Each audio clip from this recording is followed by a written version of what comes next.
I brought it, yeah. I brought it. I have it. Made it quick. I'm Is it time?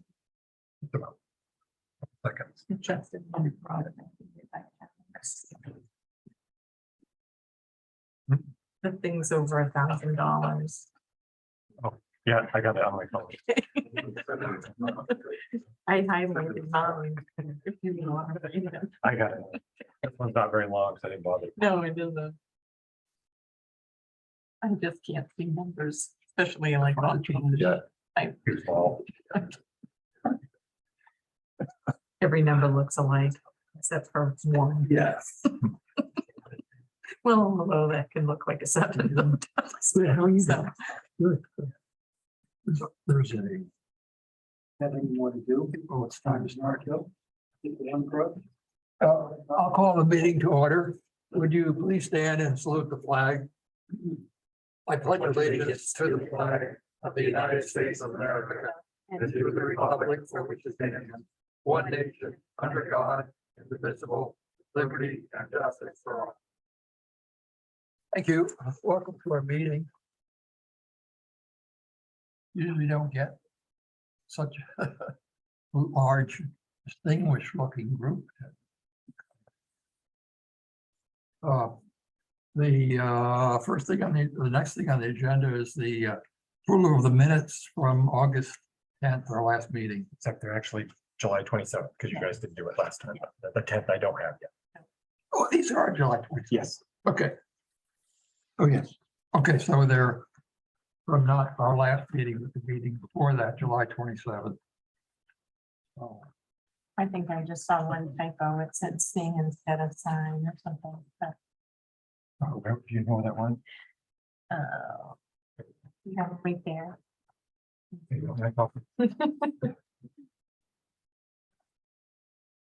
Number 10. Oh, yep. Good. Authorize the board to sing. Yeah, you wouldn't want me to say. I like to sing, but you wouldn't want me to. That's the only thing I saw. So I'll make the motion to approve the minutes of July 27th with that one little edit. I'll second that motion. So there's a motion by Chris, second by Mark to approve the minutes for July 27th with a correction from sing to sign. All those in favor?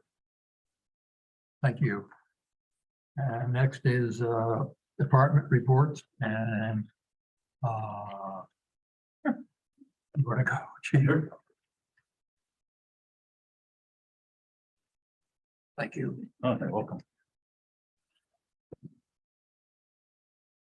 Good evening. I apologize for the past 2 months being absent, just been crazy busy, but nice to meet you finally, Joe and Mark. First time seeing your faces at the table, so say welcome aboard. Fire department's been fairly busy. We're up to 107 calls this year. Past 2 weeks, we've done 6 or 7 calls. Most noteworthy was a structure fire in Northmont. Well, it was actually in Winthrop on Eagle Lane, up on Wilson Pond, but our apparatus was first on scene, I believe, laid hose in and was intimately involved in suppressing that fire. A couple occupants were lucky to bail out a window, hearing a smoke detector, save their lives. So terrible loss, but fortunately no injuries. I look back at our stats from last year. We're about 29 calls ahead of last year's run totals. So we're having a busy year. Last Friday, we had our golf event at the Meadows in Litchfield. Great success. I was thinking we're going to have to do multiple fundraisers to raise money for our 9/11 memorial that we're going to construct next year in front of the fire station. Happy to say we raised all the funds and then some. So I do want to thank everybody that either donated or helped out at the event, sponsored the event. Much appreciated. And again, next year we'll be on schedule for September of 2023 to build our memorial. Fire department training tomorrow night. I think we're going to be up at Highmore Farm. We'll be doing ladder training. So if you see trucks at Highmore, it's not on fire. Just doing ladder training. And then September 1st, we're gonna be skipping our officers meeting and we're gonna be going up to the new Monmouth Memorial School. Hopefully the whole fire department can get a tour of the school and just get familiar with the layout of everything. What's the name? It's gonna be a Thursday night at 6 o'clock, 6:30. And PD is welcome to join us if you'd like. Yeah, Thursday, September 1st. Our next fire department event is going to actually be September 11th. It's a Sunday this year. We'll be doing a small ceremony, probably about 15 minutes. We'll be asking to shut down Main Street like we did last year. We're hoping to get the pipers from the core shrine to come up and do pipe, bagpipes and stuff. That was a big hit last year. Again, kind of just a short version for this year. Next year's event will be much bigger with the memorial, but just heads up and something to look forward to if you want to come join us for a little remembrance ceremony. We'll be right in front of the center station. And that will likely be about 9 a.m. we think. Trying to go between church hours. I know East Monmouth Church is at 8, Center's at 10. We got North Monmouth, I think 10:30. So we're trying to sandwich in between all the church services and not shut down any traffic going to church. October's fast approaching. I'm just gonna give a quick announcement on some events we got coming up in October. It's our busiest month of the year, but we start planning for it right now. And you don't need to write these dates down, but I'll just share with you. We got the Fall Harvest Sale, which is our annual fundraiser for our scholarship fund. That's on Sunday, October 2nd. October 11th will be our Fire Prevention Week activities here at the Memorial School. We got a new fire prevention trailer we'll be bringing over to do a smokehouse with them. October 15th is our annual Sparky Breakfast down at our center station. We'll have a coloring contest where we'll reveal winners of that, do rides to school on a fire truck. We've missed that the last 2 years with pandemic, so we're trying to get back in swing of things. And then lastly, Halloween event will be Monday, October 31st. So a lot of things going on with the fire department next couple of months. I skip Apple Fest because we don't really put on anything, but Apple Fest, we will be, helping out with the race and whatnot. And I think I just got contacted this morning, FBLA Group, Future Business Leaders of America, is going to use our station for a bake sale and do a car wash that same day. Do you have the date on that yet? It's the last Saturday, I think. September? Yep. September 24th. Same as Apple. Same day. The Apple Fest, yeah, yep, that's the 24th. Apple Fest is the 24th. I'll skip the last thing I wrote down because I'm going to bring that up next Monday. Okay. Going to try to make our Okay. our department head meeting. I want to talk about the ARPA funds.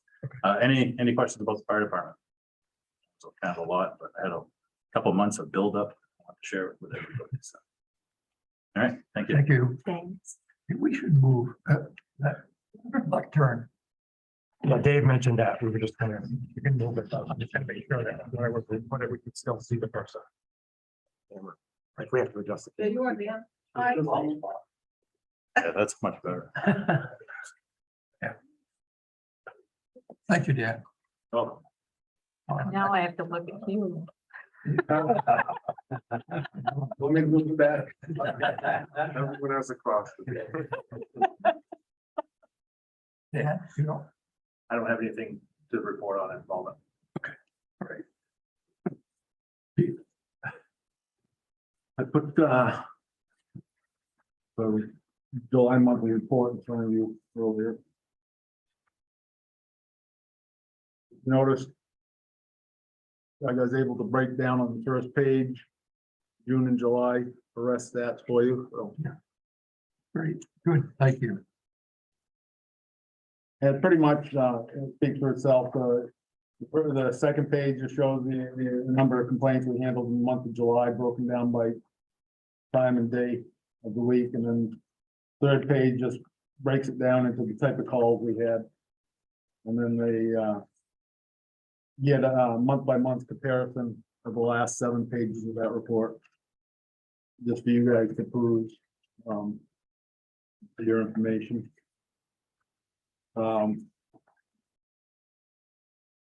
We have the 29th of this month, we have a training day with all the teachers from RSU two. Early morning will be at the Monmouth Memorial School. And then in the early afternoon, we'll be at the high school, and it's going to be the Alice training that we spoke of at the last meeting.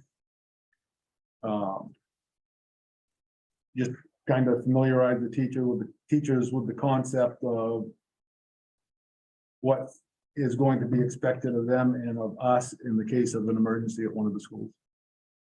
And it just kind of prepares them and encourages them to get involved in this Alice training. To buy into it so that they will have trainers within the school themselves, and they don't have to rely on us. In the process now of getting through the audit. A lot to do with that, and that's for those of you who don't know, it's the audit is a federal audit. And it's based on the fact that we have accessibility to criminal justice information in our cruisers and at our PDs that has to be secure, it has to be safeguarded.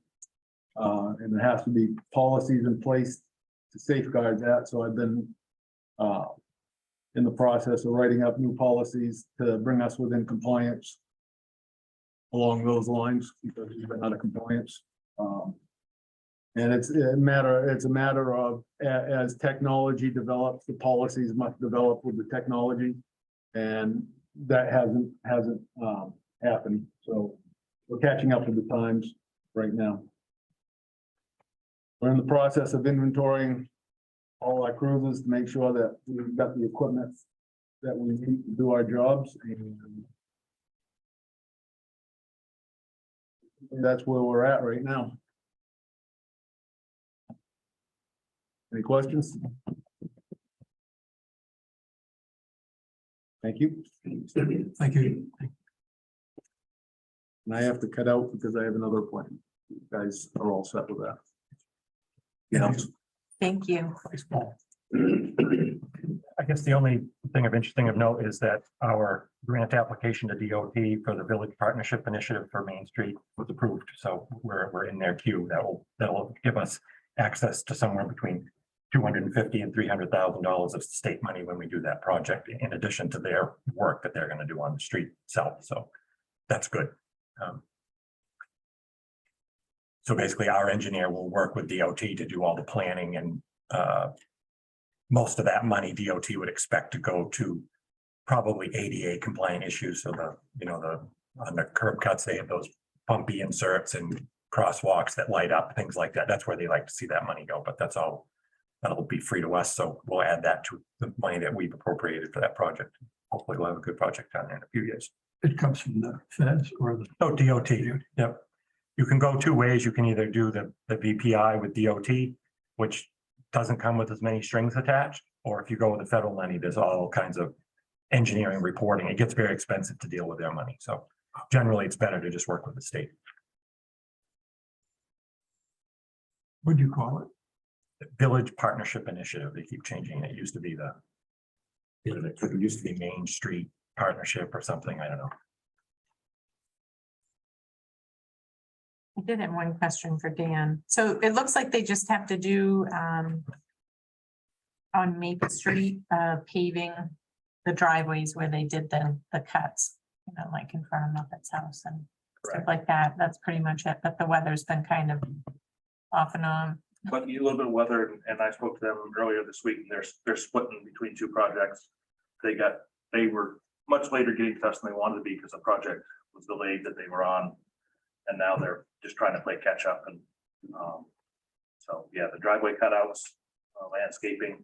Yeah. And from what I can see, they're pretty close. They're pretty close. It looks good. I think they've done a good job for the Maple Street people. So yeah, they put your granite back in place and for your step and things like that. Yeah, it looks good. Some challenges there in Yes. front of what was Crocker's house, but so steep and I don't think that, anybody living in front of Gray Mill Road has to worry about it flooding out, because there is now it does have a a catch basin there, so. It does, and I'm gonna continue the excavation of the ditch that they stopped about 15 feet past that pipe. I'm gonna continue it down to that first driveway Yeah, and redo that culvert before freeze up time happens, just to make sure we have adequate flow all the way. on Gray Mill, you On Gray mean? Mill. Okay, Yeah. all right. So, and I've already spoken to that homeowner. Yep. Let them know I'd be cutting up the end of their driveway, and they were actually appreciative of it, so. Yeah, because it's always wet right there. Wet. Yeah. Yeah, all right, thank you. Are there, do you have dates when paving will start? I don't. I've been trying for the last 48 hours to connect with the paver.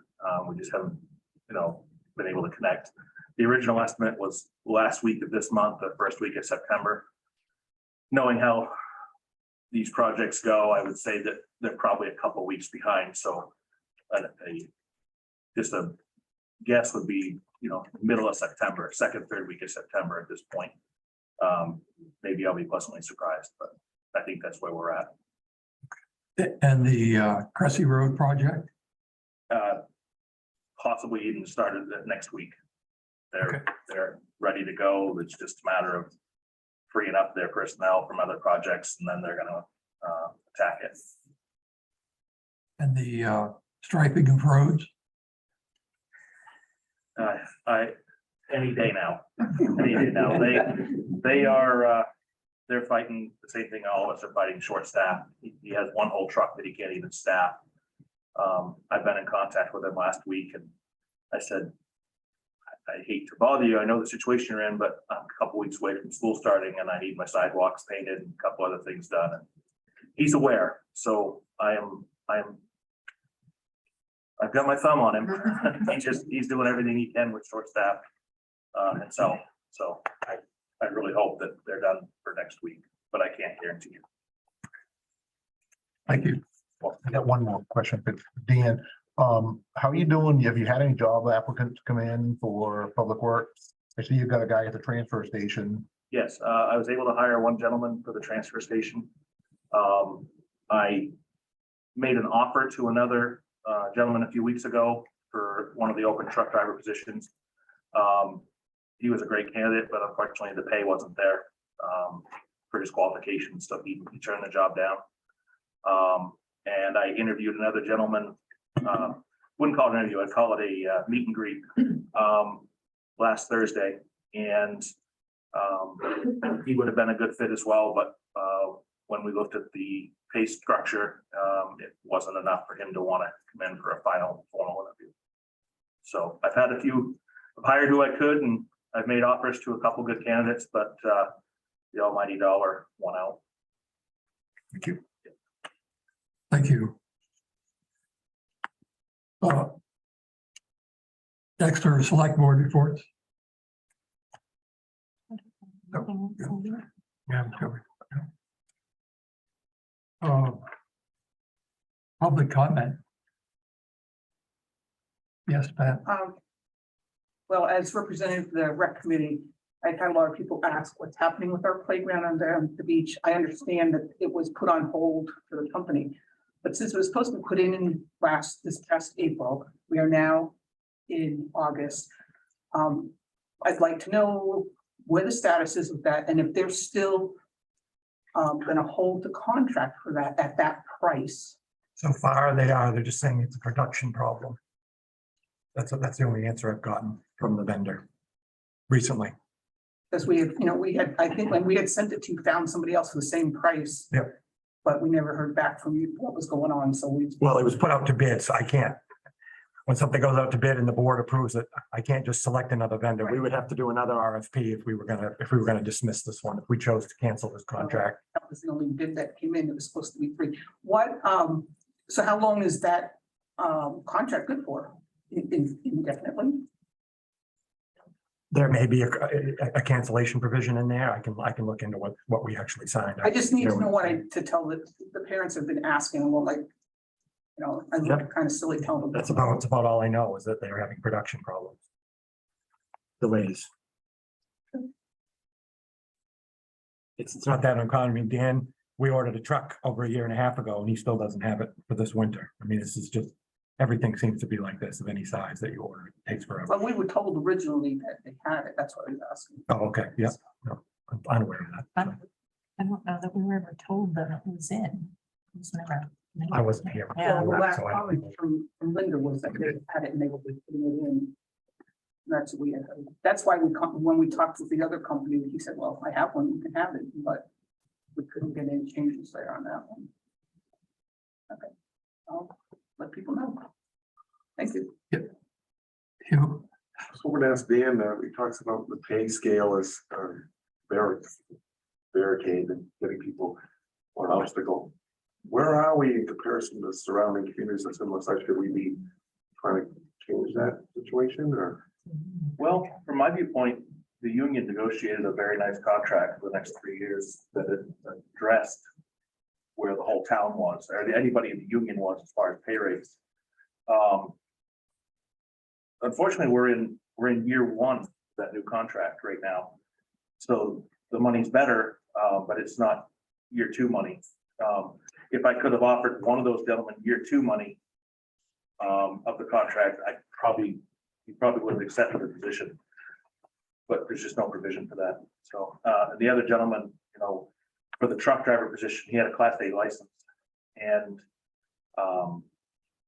the Class A market is hot right now. He can make a lot of money in a lot of places. And even though his desire was to be close to home and all that, it just wasn't enough for him to make that. So I think we've addressed the pay with the union contract that's in place.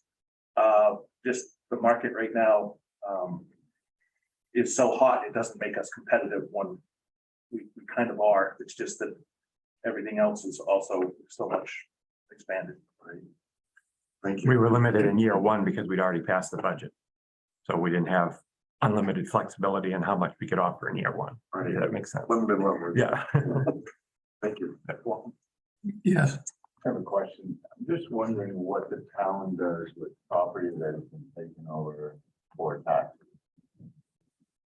it's put out to bid. It is. Yeah, well, at some point, we go through a list of properties that are, and then we'll put them out to bid. I don't know what the latest is on. Yeah, so there's a project going forward because there was some period of time where that wasn't being done regularly. So we have certain properties that I would call it problematic. We don't necessarily have all the right documentation. So since I've been here, we've been slowly going through them and dealing with the ones that we can deal with. And eventually there'll be a project for this board. They'll have to go through these and decide what they want to do with them at that point, as Doug mentioned. But it'll take me a little more time. I'm working with the attorneys to make sure the ones that we actually foreclosed on, we can prove that we have all of the cards and all the notices and all that stuff. So The other question would be, how long has it been since you auctioned off a piece of property that you own? I don't know. I've only been here since Doug might know. It's been a while, quite a long time, I would say. It doesn't tend to, we have so much other business going on that it doesn't really tend to get on, something that we want to do.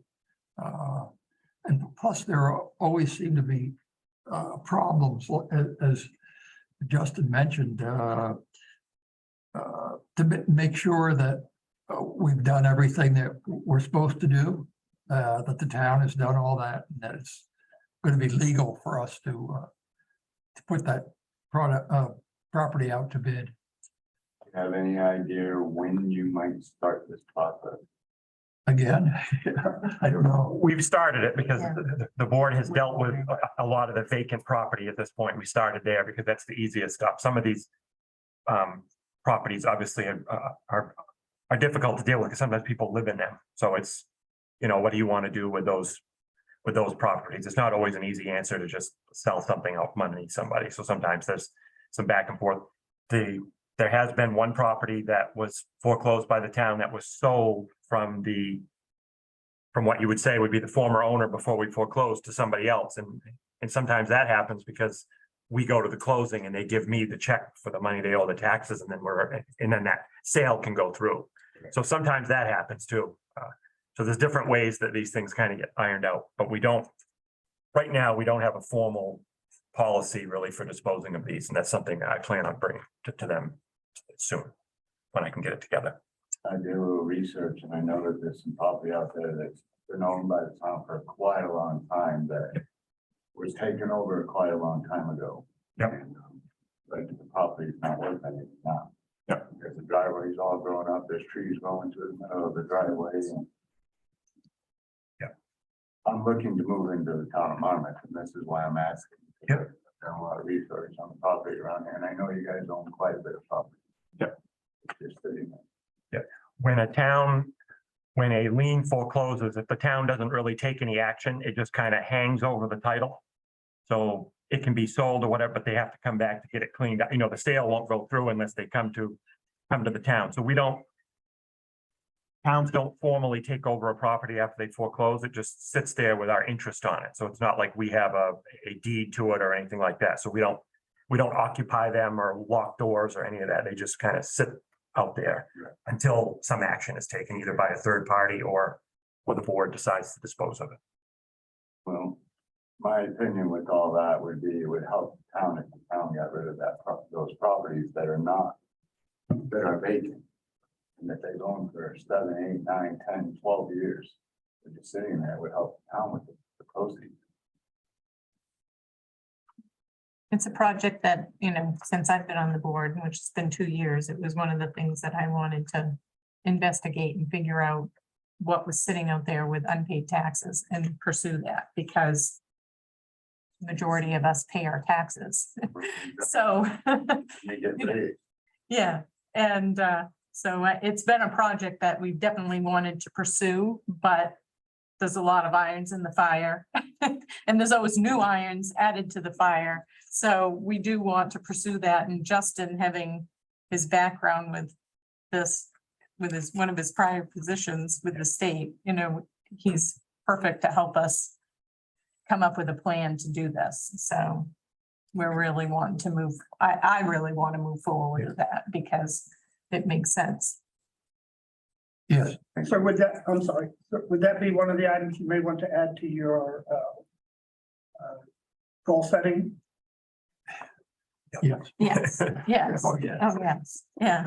Just a suggestion. Oh, yes, it's been on the, so there's been a lot of transition. We had a new town manager come on board at the beginning of the year. So some of the things that we talked about with the old town manager, there's always catch up. I understand it was, if I'm correct, I purchased a piece of property through this process, and it was 2 town managers ago.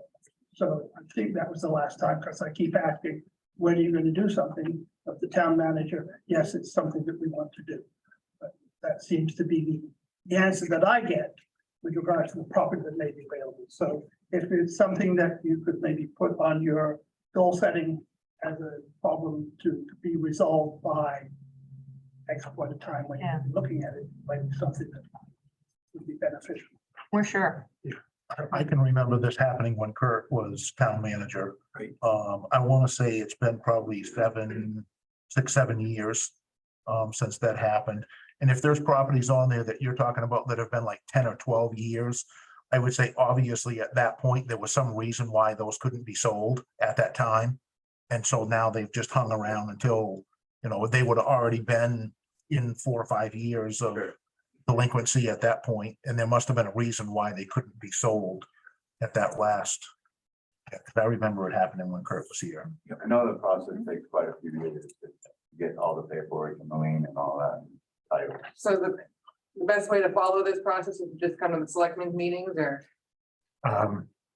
Yeah, or keep an eye on the agenda, and if it happens to be on there, that would be a good time to probably participate if it's something you're interested in. Yeah. Thank you. Thank you. Thank you. Yeah, yes, sir. Do I need to go to the?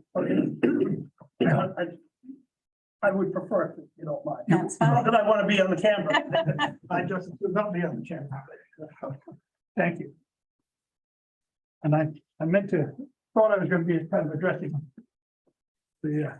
addressing you, but I guess I'm addressing all of us. So, my name is Colin Lindley. I live at 115 Norris Hill Road.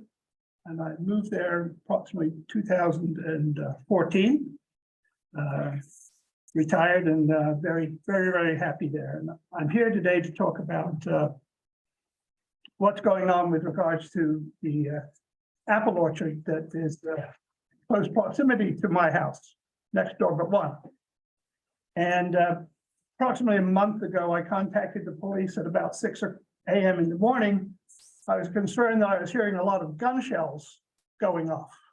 And lo and behold, they weren't gun shells that were going off. It sounded like a shotgun. It was a air cannon that was going off. And it was, as I say, raised to the police. I never heard back from the police with regards to what it was, but I, found out later exactly what it was. I've asked other orchards if this is something that they use. They don't seem to use this particular mechanism to scare away what I've been told are the crow issues. I live across from Highmore Farms. They have never used one as long as I've lived there, since 2014. So I would think that they would know what it is that they need to do to be able to look after their apples as they are taken and disposed of. So I'm not sure why within a period of maybe quarter of a mile from one to the other, one feels it's necessary to have these types of cannons going off and the other one feels that it's not necessary. I don't know, have any of you on the board heard what's going on? Oh, yeah. Yes, I mean, actually been there and listened. But then I won't play. For yesterday, I recorded 2.5 minutes of from within my house, what the sound was like. And within that 2.5 minutes, or 2 minutes and 17 seconds, excuse me, 9 shots were fired. When I say a shot, I mean from the air cannon. And if you kind of take that out, it goes from 6 o'clock in the morning until 8 o'clock at night, 7 days a week. So that equates to 1 every 15.202 seconds. That's 1 shot every 15.2 seconds. Extend that out a little further. That's 3.94, almost 4 every minute. That's 236 shots an hour. 236 shots, sounding like a shotgun going off. 6 days from 6 a.m. to 8 p.m. That's 3,310 noises of shotguns going off every day. Per week, that's 23,169. 23,169. It's been going on for approximately a month. Guess how many that is? Any idea? 695,096. Based upon the 2 minutes and 17 seconds. I can guarantee you it is consistent throughout the entire day from 6 a.m. to 8 p.m. So I'm asking you, the board, what you can do about it. I'm asking why in this year is it necessary, but not necessary over the last 9 years. There's always been an apple orchard there, but why all of a sudden is it necessary? Are the crows that much more aggressive this year than they were in any other years? No idea. My research shows that there's no another orchard. I have not approached any of the orchards in Chick's Orchard, but if anybody from the board ask them to see if they're doing it, I don't think so, because I can't imagine that the neighbors would be willing to put up with, what was the numbers? A lot. 659,000 per month. right? So I don't know why we need to put up with that. So do you consider noise, disturbance, impact on both the humans, animal, and other important factors within Monmouth for their citizenship? I'm not sure, but that's why I'm bringing this up to you, because I believe you've already looked at some of this. I believe I was told that somebody of you is going to be contacting the state and find out exactly what you can and cannot do about this. The other impact is upon the farmers. I know that my neighbor next door, he has been impacted by this. He's impacted because of he had a dog that was out there that was trained to be able to look after his cattle out there. That dog can no longer be used. That's what I've been told. Because of, again, excuse me, 659 shots, 1,000 shots in a month that this dog had to put up with. It's out there 24/7. That's not acceptable. So my final question is, what will you do about it? I hope that you can do something about this, because this is not a situation that I think that Monmouth should put itself into. I understand that he has a livelihood, but if nobody else has to do that, if Highmore Farms doesn't have to do that, why do they have to do it? And why all of a sudden? There's been an orchard there as long as I've been here. I'm sure that orchard's been there for a lot longer.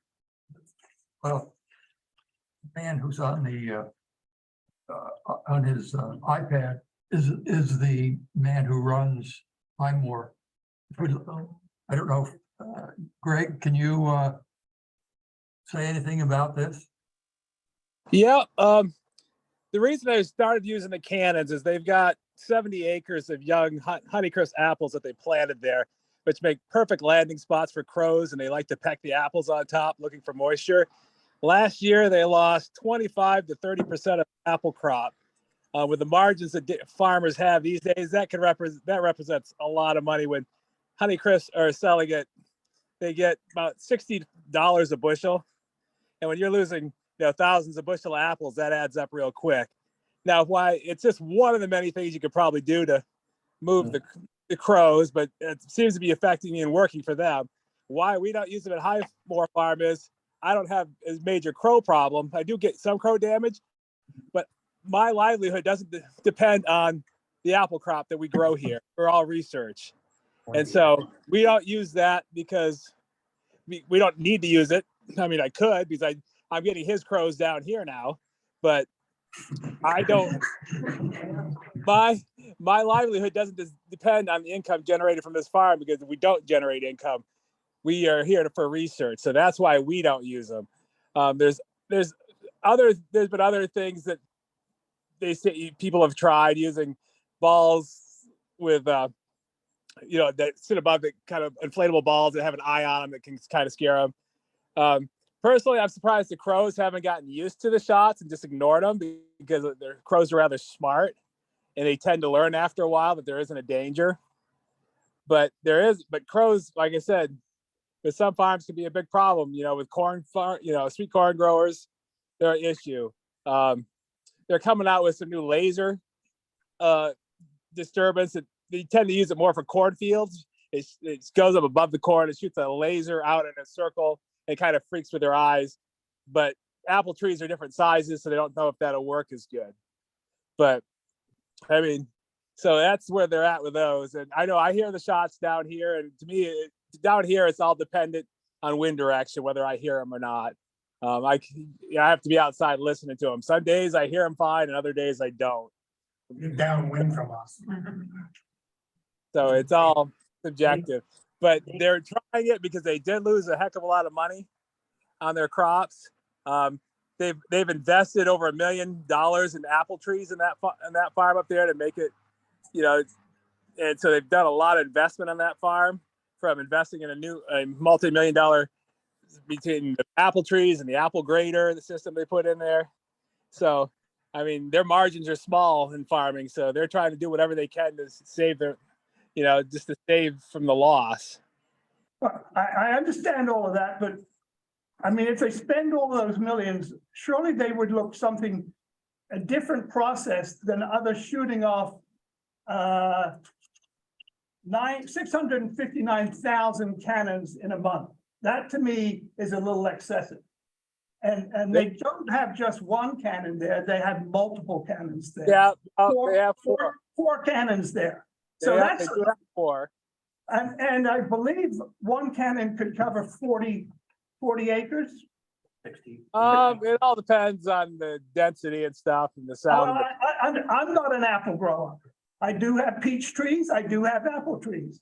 Do I see crows in my apple trees? No, maybe they're down over in your place instead of in mine, because they're being scared Yeah. away by the air cannon that's up there. But again, my concern is they haven't done this in the past, as long as I've been there, since 2014, but all of a sudden, this is really disturbing. Well, Plus, they're doing it now Plus- because I'm sorry, if I may, plus the impact that it's having on my neighbors, particularly how it's impacting my friends next door to me who have a farm, and now they've raised this dog and it cannot be used. So these are things that it impacts upon not only humans, but it impacts upon farmers who are there trying to do also what they want to do.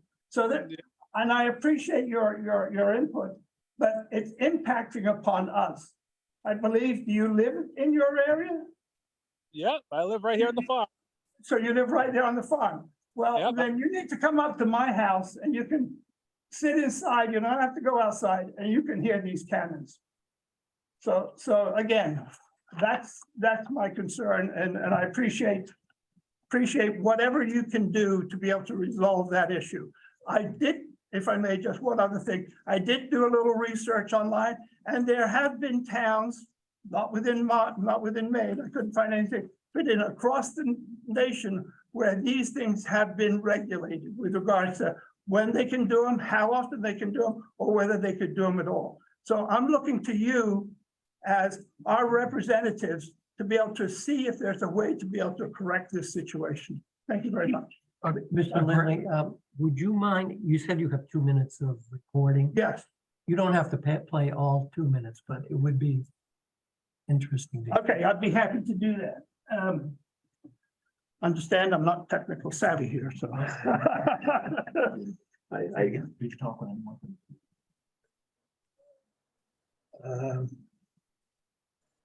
All right, gotta find my photographs.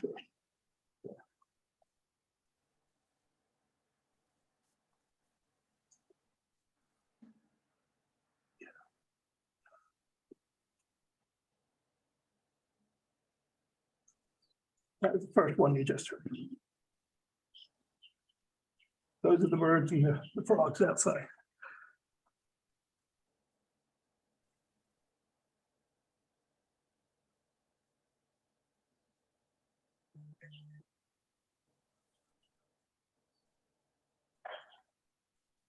That's another one.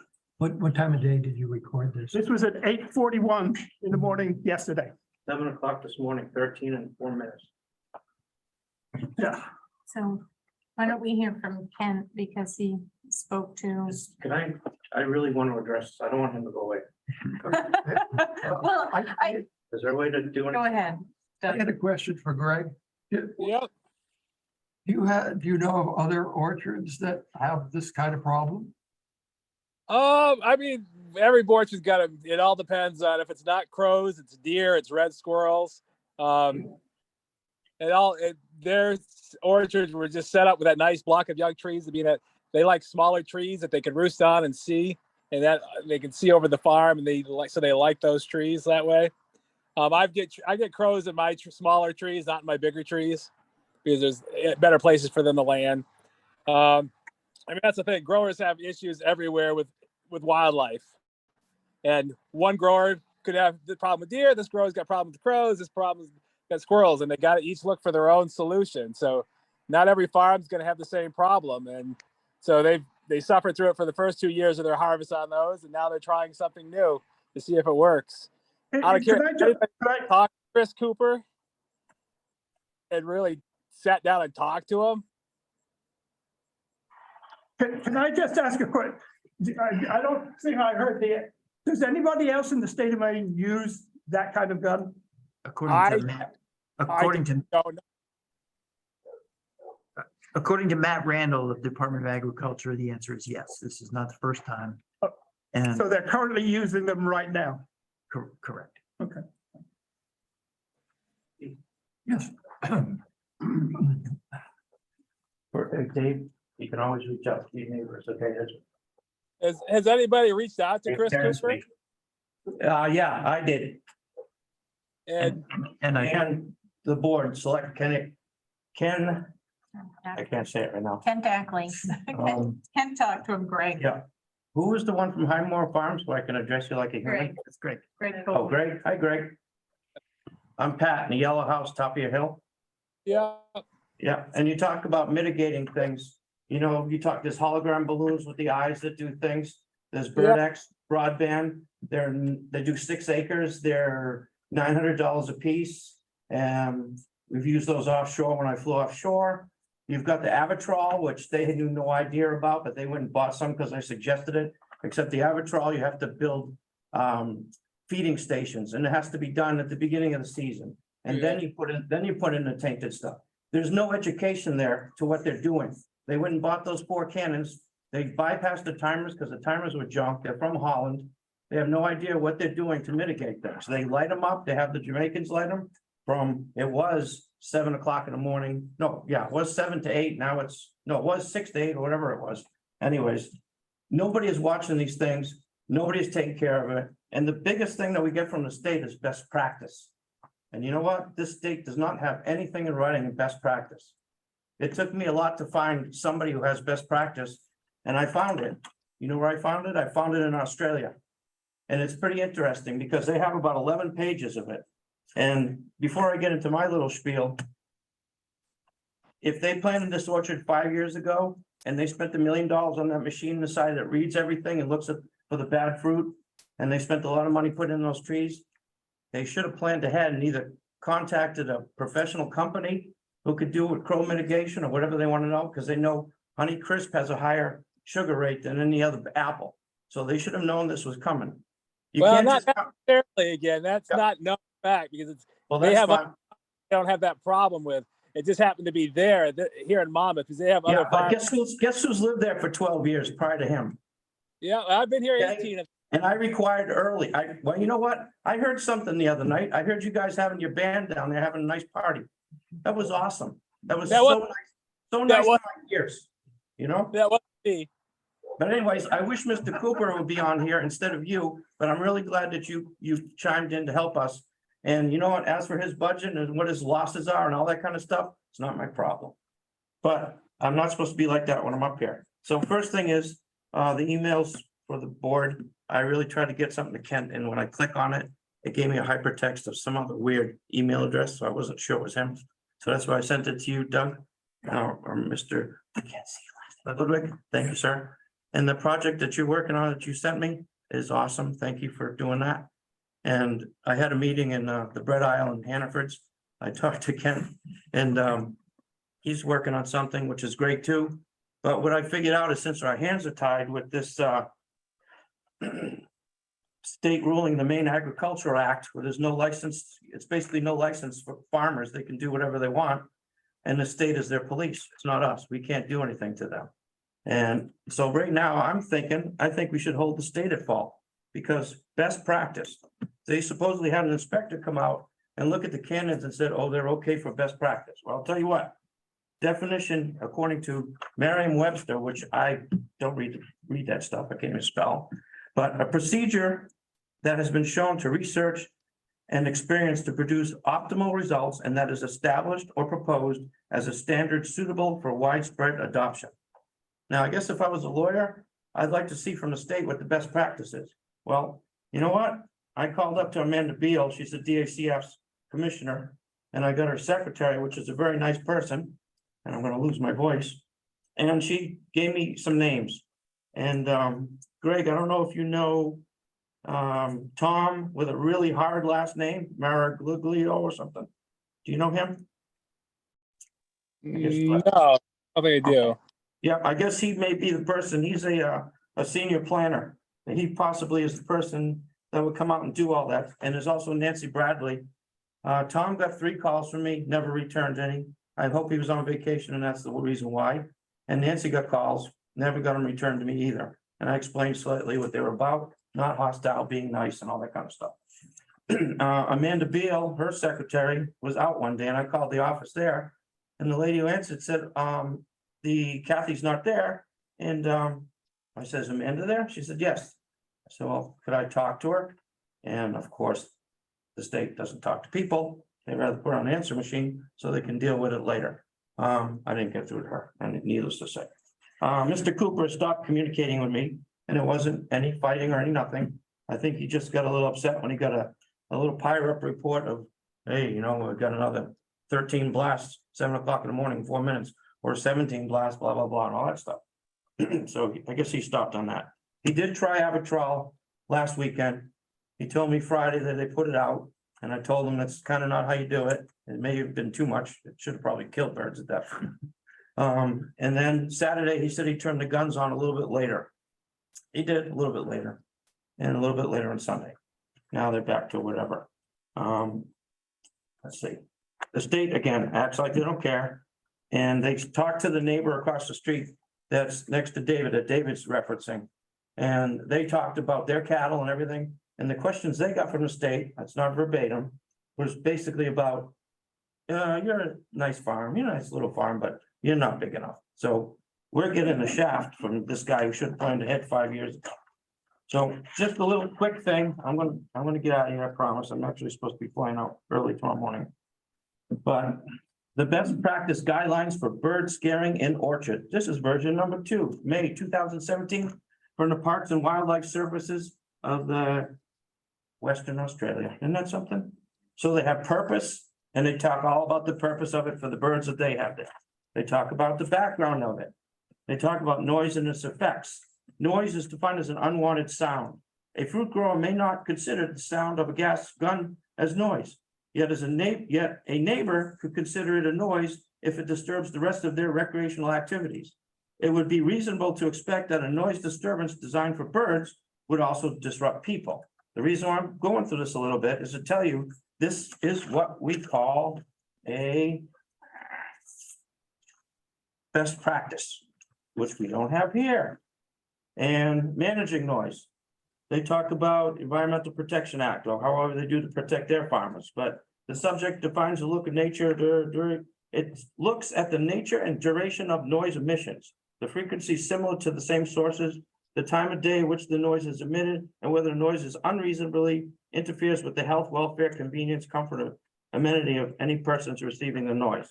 The reason why I'm saying this is because the state would not, and they do not have a best practice guideline. If they came to us and said, hey, sorry, but under the act that preserves the state, the Maine Agricultural Act, it says you can use gun cannons 20 times a second and any time of the day, any time of night, then I guess we have nowhere to go with it. So again, I think the state is at fault. And birds do become familiar with the orchards and with the scare tactics, like you said. And studies indicate that scaring devices used in isolation tend not to work. Scaring devices, we talked about those. Important things to remember when using bird scaring devices. By the way, this whole document I sent to you to show you what, if you could forward to Ken too, to show you what a best practice looks like, which we don't have. They talk about firearms. They talk about what the orchard people could do to pick up drop roots and minimize the effects of everything. And the biggest thing is, when they go on to best practice for noise management, the number one thing is communication. Growers are encouraged to develop a simple communication program to ensure affected neighbors are informed of any bird scaring activities. I'll tell you what, we all had to try to figure out what was going on. Poor Dave almost broke my heart tonight when he stood up here and he spent a lot of time with that, and he was going nuts listening to those cannons like we all have. And he didn't know that there's 2 people across the street going just as nuts and trying to work on things. Sometimes when you all get together, you can feel a little better dealing with crap. Okay, so I'm sorry, Dave, I didn't go to your house. Okay. Best bet, the communications. They in Australia, which is pretty interesting. They have a thing that they do with their farmers the farmers actually have to apply for a license every year if they think it's gonna be a bad season or they need to. And they go out and they actually, what do you call it? They go to the town and they go to the neighbors and they tell them what's going on. They tell them how they're gonna mitigate the problems. They tell them when it's gonna start, when it's gonna stop, so at least they feel as though they know what's going on. The other thing is they have a checklist by their state or whatever they call their provinces. We have nothing in Maine, no guidance. Go buy it. Oh, you got it. Sounds good. By the way, one of those machines does 60 acres. So he's got 4 machines. And you know the amount of blast. I'm not gonna have Dave say 6,000 again. But I did that to it and I just drove me nuts, so I stopped counting. Best practice, almost done. The town needs to give us date of call. Well, anyways. Just, this is one little section. This is what you call having yourself a definition. It's the best practices. Right here, nice little thing. We have nothing in Maine. Manage early morning noises. People are more sensitive to noise in the early morning, especially noise from unattended equipment like gas guns and electric devices. For effective scaring of minimal noise, a grower should be present and use a manual method such as shotguns, because what they do is it's in here somewhere, but in the morning, early hours, they go out with the little starter guns. They have little shotgun shells in them, and the people that work there look and see if they got to initiate them. That lets the neighbors sleep rather than running these guns like crazy. It says the ensure the noise is only emitted when necessary. If growers are unable to be present, consideration should be given to hiring people trained on manual scaring. Saturdays and Sundays, and after 5 o'clock, when Chris Cooper's daughter and the other guy, Brian, I don't remember, when they leave, it's the Jamaicans and all they do is they're told when to turn it on, when to turn it off. They don't care about duration. They don't care about nothing. They just do what they're told. And there's nobody watching that place. This is a joke. Best practices. Turn the device off when birds are not actively feeding during the day. You can't tell me, I go on my porch and I go, and they're gone. The 5, I chase them to your place. And then they come back maybe later in the day or something like that. But you can't tell me constant barrage, constant barrage, constant barrage. And by the way, in my bedroom, I run an air conditioner and a sleep conditioner because all I hear is like basketball thuds. Boom, boom. It comes through the walls because that shock wave literally goes to my house, goes to his house. It's pathetic. And Greg, I'm not directing it to you, but seems like you know Mr. Cooper, so maybe you'll talk to him. Ensure the firing rate is as low as possible to maintain startle effect. Several blasts in quick successions within 10 to 15 minutes between volleys are effective no more than 6 volleys per hour. For the greatest effect, if all these crops are adjacent, properties should be synchronized to fire at the same time. He's got junky ones. So the reason why I'm boring you all to death here is because they have a best practice. We don't have any guidelines. We have nothing. Dave has no idea. Let's hear from what Kent's done, okay? And But Doug's did you done get the some best stuff. practice, right? Yeah. Ma'am, Let's hear Ma'am? what Kent's done I'm done. and what I can leave. Doug has done. They're actually done because nothing's happening. Well, there's not a whole lot that we can. Oh, I hear that. I hear that everywhere. Do. I hear that from the state. I hear that everywhere. And you know what? It's pathetic. It's pathetic. So Kent, what progress have you made? Okay, so after our meeting a couple weeks ago, I had a chance to have a conversation with a guy named Matt Randall, who is the supervisor of the site visitors. He works, Can I just, a minute's taken of this and will this be? Oh, yes. recorded? Okay. Yes. just So that I'll be able to read specifically, It's recorded on you and it's on YouTube. And there's a YouTube video. but I understand, but I always like to get something right. So that I know what you have. Go ahead. Kent. I apologize for interrupting you. so Matt Randall is a supervisor in the Department of Agriculture and supervises the site visitors who evaluate best practices. He's the supervisor of the person who did the evaluation for Cooper Farms.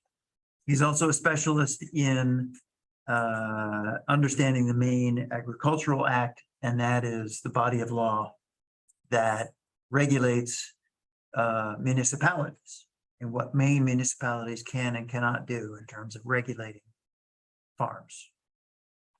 So there's quite a history here of limits on what a municipality can and cannot do. That said, we had a 45-minute conversation, Mr. Randall and I did, about all the possibilities, which included things like, is it possible that a municipality could insist that a farm prioritize the method that they're using to deter wildlife? So that they start with the non-noise solutions to see if those are effective, and then work through the list of best practices, because there's a number of best practices, as Pat has pointed out. There are a number of best practices for trying to deter crows, and we all want to see Cooper Farms be successful. Pat has done a lot of research, and I'm sure Greg can tell us a lot about this as well, Greg Kohler. Whether it's a chemical that you feed the birds that makes them crazy, or it's an ultrasonic solution that doesn't bother humans but bothers birds, or it's a license to hunt birds, a special license for hunting of crows. And then there's also the noise cannons that we're seeing. Seems to me like Mr. Cooper has gone straight to the noise management rather than investigated any of these other alternatives that are somewhat less invasive. And so the message I got from Matt was that the town's hands, in his perspective, the town's hands are tied, that the town is not authorized under the law to regulate a farm. The town can regulate noise, and we do have a noise ordinance. Unfortunately, our noise ordinance doesn't cover this type of noise, and that the volume of the noise doesn't rise to the level of violating our noise ordinance. So just say, let me just report out, and then you can, but write the question down so that. I intend to. So we went round and round, and then I talked to him a little bit about the other farmer in the area, and he seemed less sympathetic to the needs of that farm, and the dog that is no longer purposeful, able to do its job.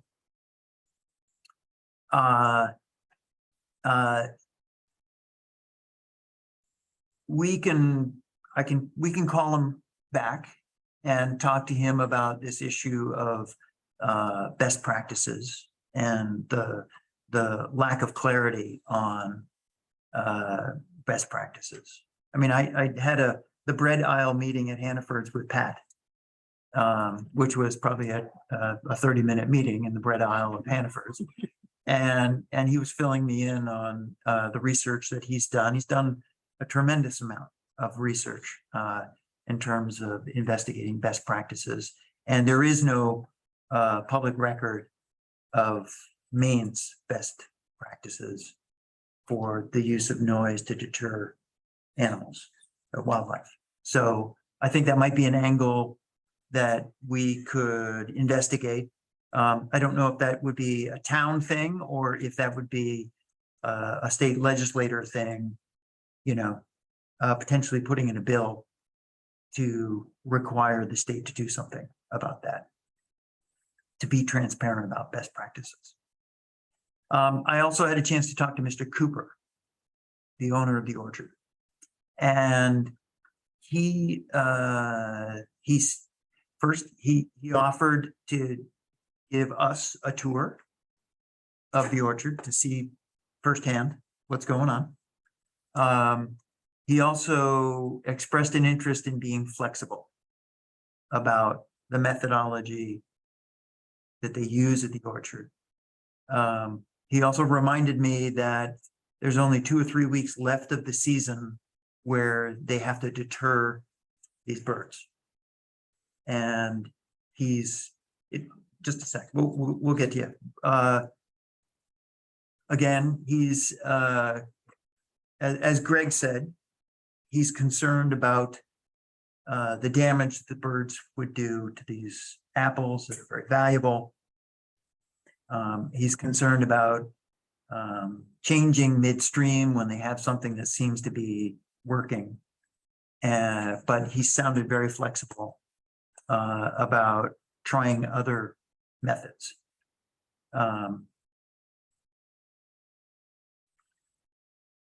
What questions can I answer? You had mentioned at the beginning that when you spoke with Matt, he had indicated there was a best practice, but then you also indicated that there is not a best practice in Maine. Is that, so I understand it correctly that Maine does not have a best practice? So, A best practice. so There could be several best. right, so I can tell you what he said to me. Don't shoot the messenger here. I'm not gonna shoot anything. Okay, so what he said was they consider the noise cannons to be a best practice. No, I'm- And when what we haven't discussed is, where is your list of best practices? So we haven't done that, and apparently there's quite a bit of mud in the water and discretion that's given to the Department of Agriculture about whether or not they consider something a best practice. So they are saying to me that they consider the use of these propane cannons to be a best practice. So that is in writing.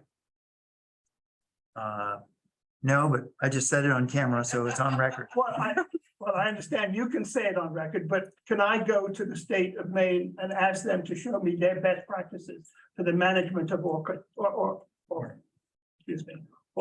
That's the point that Pat, I think, is making very effectively. Well, and I think he did, and so therefore that truly is one of the things that needs to be addressed, and I'm not sure that's in your bailiwick, but somewhere you have citizens in the town of Monmouth that are saying best practices, I don't think are what's being done at the farm next to me.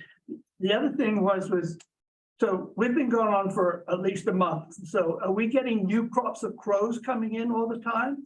Or is it the same crop of crows that just say, you know what, send those things off, they don't bother me at all. So I can't imagine that we're importing crows to Monmouth to be able to feed upon their apple orchards. So I'm assuming at some point in time, this is not working. And I know you can't tag them, but crows, there's only so many crows within a certain area that are gonna be around, and so is it working? Is Mr. Cooper determined that, yes, this is great, all the crows are disappearing, but I have to keep on shooting this off? Crows keep coming back. Speaking as a farmer and growing corn, if you've got corn coming up, those crows, if there's food there, they're gonna keep coming back. So Coming then. back and coming back. So I use Shooting something. those off doesn't deter crows from coming. is Well, what I you're think saying, they because probably the crows- just move from one section to another.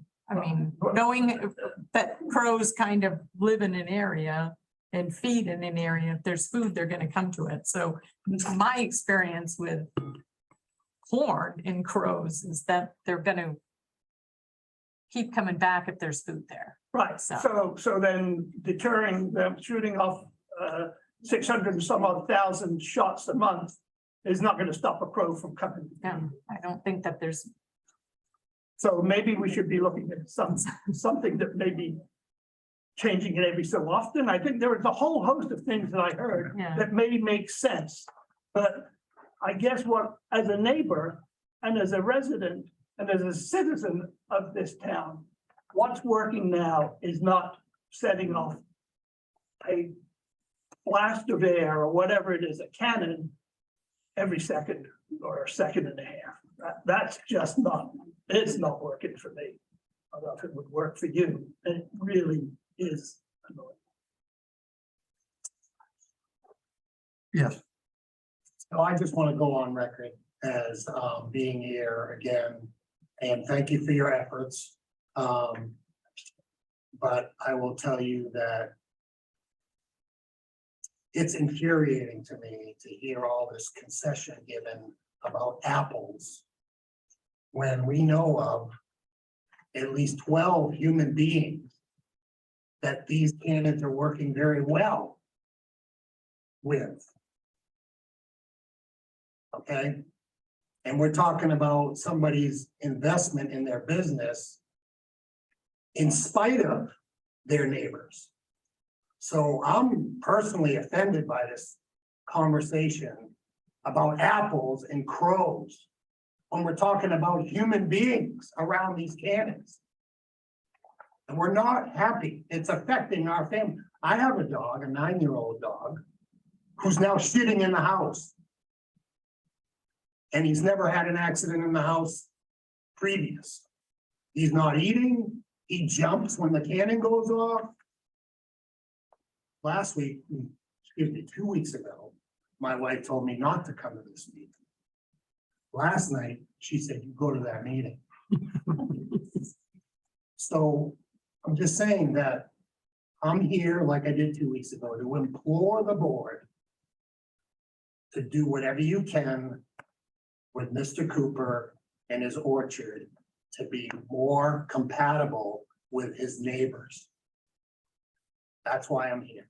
Thank you for your efforts, but I'm imploring you to do whatever you can legally to make or to ask Mr. Cooper to make changes to accommodate the taxpayers of Monmouth. You wrote a letter, but I- you haven't yeah. sent it yet, correct? I wrote a letter to the Cooper Farm. Just telling about what you and Pat and lady from the other farm said at our meeting. And I did put it in my select board notes that I write every meeting. And a lady from Beach Road down on Cocktawagon replied and said that it bothers her. And I also did put something on Facebook to ask if other people were being bothered. And it was, some people are, some people aren't. Some people on Main Street are bothered. Some people aren't, on Main Street aren't bothered. They might be old and not hearing well or something, but and I hear them at my house.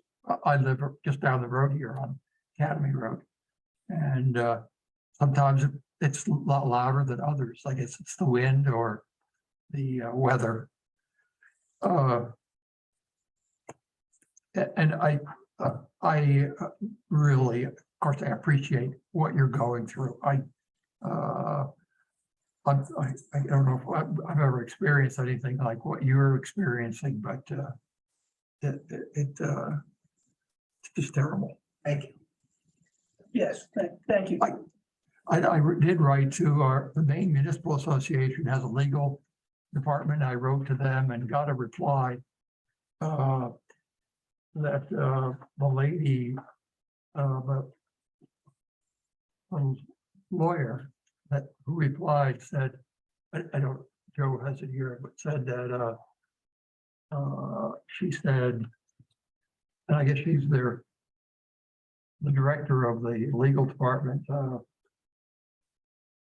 She says it's possible the state law would prevent the town from prohibiting the use of these deterrent devices. I don't have the technical expertise in agriculture to comment on whether these particular methods are a best practice that the farm is entitled to use. State law does not prohibit every regulation that might impact the farm operation, but where this proposed ordinance is targeted, I talked about I asked about the ordinance that, Pat had proposed that,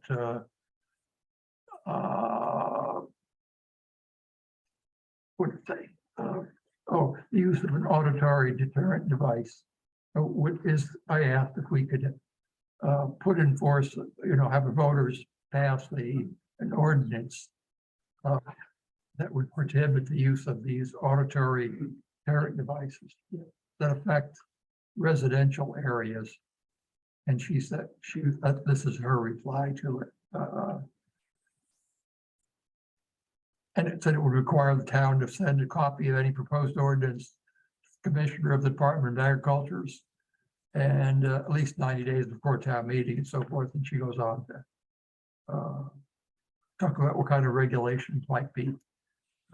We could maybe have the town enact that would. Just as a follow-up to the A best practice, I think the language is important to state that because something is a best practice does not mean it's the best practice. And that's the point that I think my neighbors and I want to make to the board is because something is a, not mean it's the best practice, considering that there are residents being impacted by this quote unquote best practice.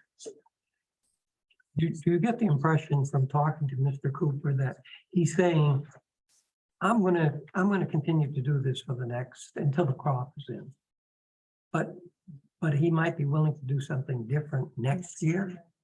Are you getting that? That's the impression? impression I got from Ken. from That's talking the, to him. when I spoke with him, he indicated a willingness to look at the alternatives. Whether that's Avitrol or whether that's ultrasonic bird repellent, or he didn't seem to think that the laser eyes, the special big balloons that have funny looking eyes on it, were that effective.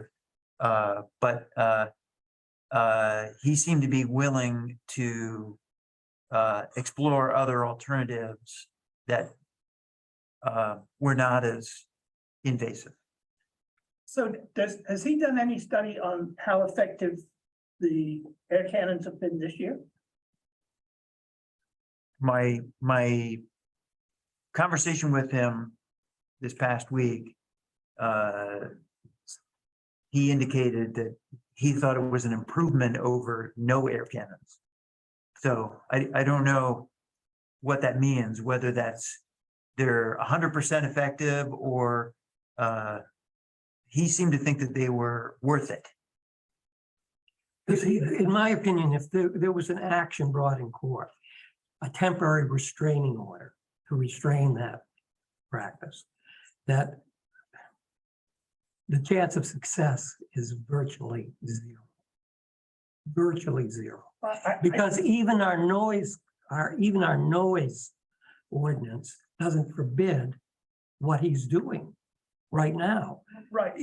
Even if we didn't have to deal with the Maine Agricultural Act, that seems to give him license.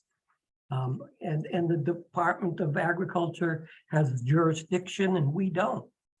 So on that, and that was another question I did, on the noise, how do you determine whether it is or not meeting your requirements? So there's a decibel level. And so has anybody gone out and determined what that decibel level is? Yeah, Pat has it 68.8 at his front door. Okay, so. At the parking lot. Sustained, our ordinance says the word sustained noise. A gunshot, a It's not. cannon is not a sustained noise, even if it's over an hour's period, it's not sustained, constant, the whole time. Yeah. Does Mr. Cooper live up there? No. It's my understanding he's never been to the orchard. He's never been up there. He's been to the orchard. Okay. Well, has this letter, Doug, that you drafted, it hasn't been sent yet? I didn't send it yet. Okay, I because I was going to suggest a couple of maybe modification. Oh, definitely. Yeah. Yeah, whatever you like. Yeah. Glad to do it. So, And I think it might also be more compelling if you had additional names on that letter. I would be happy to add my name to that letter as a member of the select Yeah. board, Okay. exactly. Or have a whole select board name, everybody's name there. Yes. Is that- if colleagues are willing. Sure. Oh, yeah, yeah. Definitely. I mean, maybe all we have is the bully puppet. That may be the only thing we have.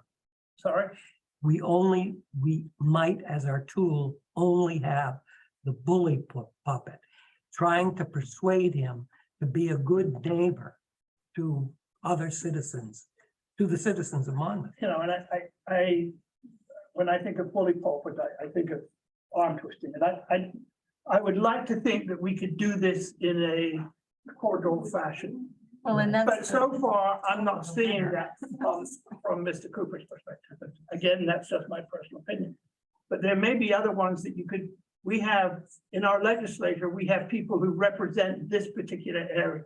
We should be talking to them and saying, listen, these are things that and I don't want to speak for you, but you may have concerns about. And so therefore expressing to our representatives who cover this, the town of Monmouth, and getting them on board, and maybe that's something that they can push the Department of Agriculture to maybe come up with some best practices or practices that make sense from the standpoint of not only the farmer who I support. I worked on a farm, I support them 100%, but they also have to take into account the community that they live in. And I have experienced this before when I was down in Pennsylvania. There was a farmer who had strawberry, and he set off those cannons, and that he did it for 1 year. He was not allowed to do it again, because I don't know if you're familiar with Bucks County down, it has now become a bedroom community for Philadelphia and for New York. That would not be allowed. They didn't allow that at all. So there are things that we can do. I don't want to put him out of business. That's the last thing I want to do. But I want him to be able to understand that we have concerns here as his neighbors. Does anybody else seem very taken aback by this discussion that Ray and Emily's farm is inconsequential compared to the Cooper's Orchard? I'm just blown away by it. They got every animal known to man on that farm, including 28 or 38 cattle, which is the dog's sole responsibility. And the state agricultural person in charge says that their farm is inconsequential in regards to these air cannons. That to me. I don't know if he used exactly that word, but that was certainly the feeling that I got. Yeah, I'm just like, And- I'm just blown away seeing how that seems to be the leg that they want to stand on, is the agricultural board with these air cannons and at the expense of another farm, right, under the same umbrella. Yeah. That's being directly impacted by it. In addition to this lowly, human being made. You folks have now identified a number of people who are grieved by this practice. What about, you're doing some kind of a petition, you're doing some kind of a letter to Mr. Cooper, asking him to please respect you and to be a good citizen? I would think that he would do that when people first discuss this. This has been ongoing. People have talked to him. I was thinking if talking to you, my next process is to go to the legislature and speak to people in the legislature and say, listen, if you don't have a best practice and you give farmers the right to do whatever to whomever they want to, including a fellow farmer, then there is an issue. There's an issue that you need to address with the department and say, how are you going to resolve this? Interestingly enough, our state senator is a farmer. Understand. And he was going to be one that I was going to be contacting. And he may be in the legislature if he's elected come November. He's been in the you've been on the committee, right, for the Department of Agriculture? Yeah. Yeah. Yeah. So. Yeah, well. We get maybe some. And again, I appreciate all of you taking the time and everybody here on this side, listening to us go on about this, but it's something that is dear, close and dear to my heart with regards to being able to continue to live in Monmouth in a community that I want to be able to get on with my neighbors. Yeah. And I'm feeling right now that there's somebody who's stubbing his nose at us and saying, you know what, I'm more important. Well, I don't think we have any immediate answers. We've got some ideas that we can work with, you know, with the letter to Mr. Cooper. And I think you did a petition of the neighbors that are affected on the hill that was forwarded to him as well. The more ammunition he sees from that, I don't see that he's gonna end it this year, but we can start laying the groundwork before next year. Because when you've invested, $200,000 to $400,000 in a house, we have an investment, or you have an investment in your home, and all of us do in the town, but that's the only thing that, we have to, as Joe has said, we don't have a recourse here. We don't, and we can't just say we're gonna do this, that, and the other thing, because it's not gonna have a leg to stand on. Right, but So- you do have responsibility to us as citizens, and also you do have the legislature, through the representatives and the senators who represent you as well as me up at that level. And so therefore, as a board, you have a stronger voice than I do as an individual.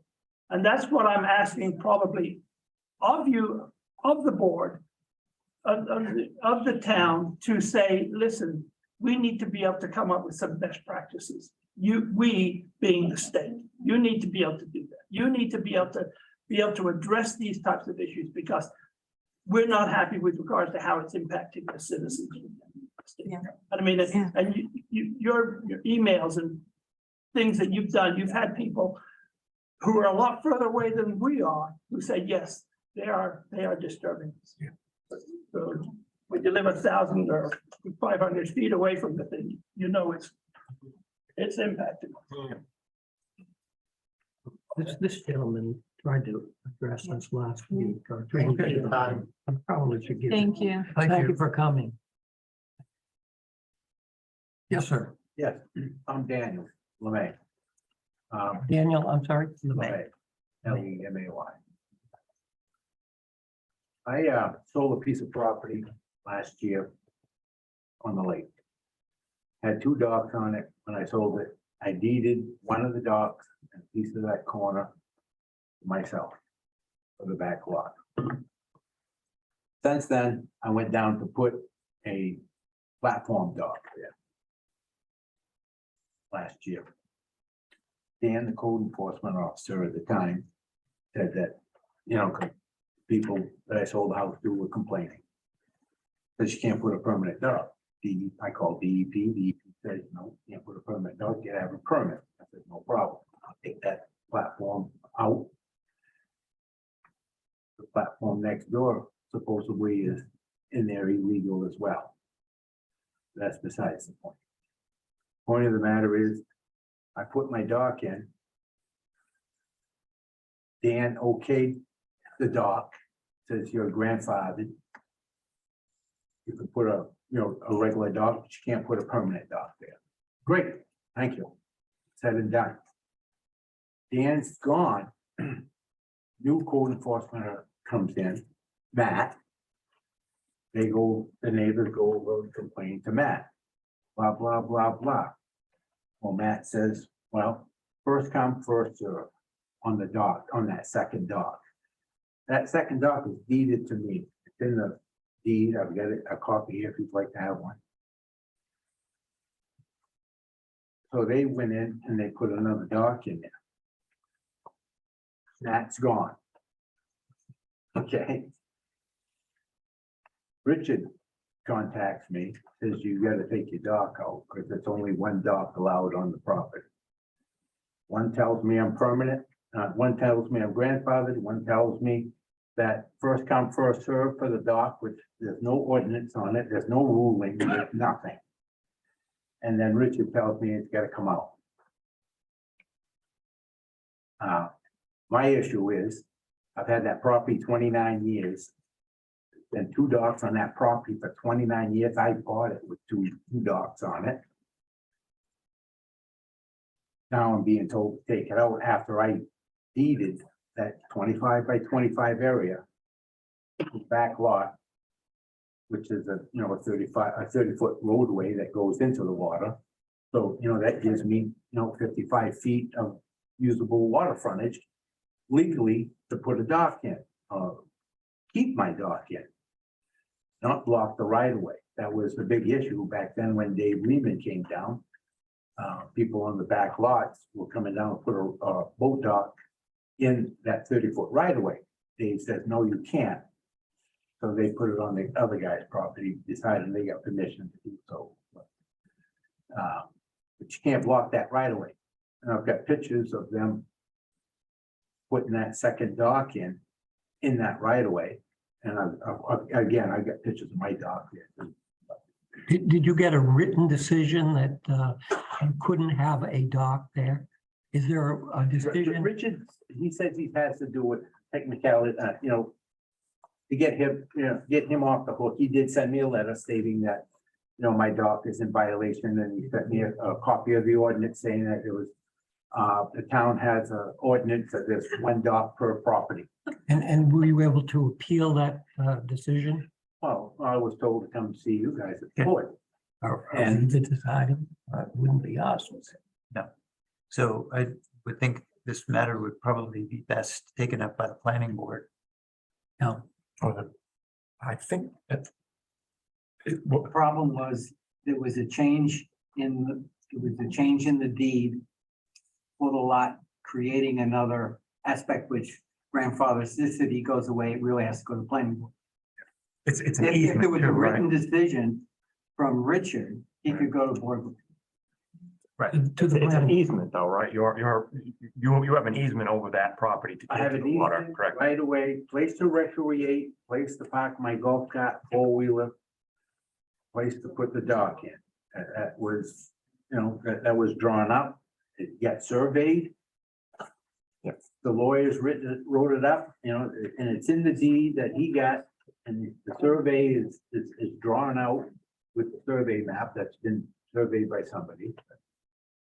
Prior to the survey going down there to tell me that, hey, this is your corner.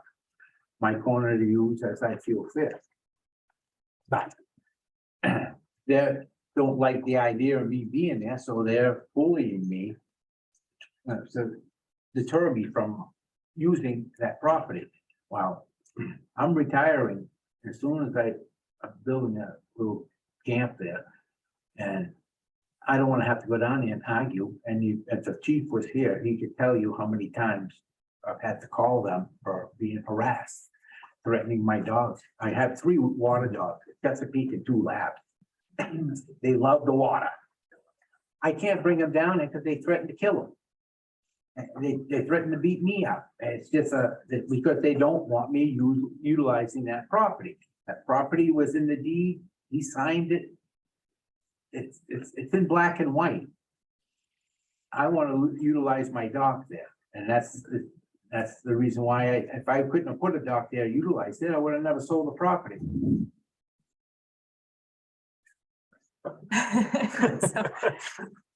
So point the Board of Appeals is the next step, or does he have No, to? this isn't my area. The only Board of Appeals he can go to is if there was a written decision saying that he can't put a dock. And it was by a code enforcement officer saying he had to take a dock out that was there. He has a written decision, then he goes to the Board of Appeals for the code officer's decision. If there is none, he goes to the planning board now, the planning board might recommend going to the Board of Appeals. Sure. But the planning board has to hear it first. Okay. Yeah, I think the next I get step would be the planning board, Yeah. and then they can decide whether they want to Which way?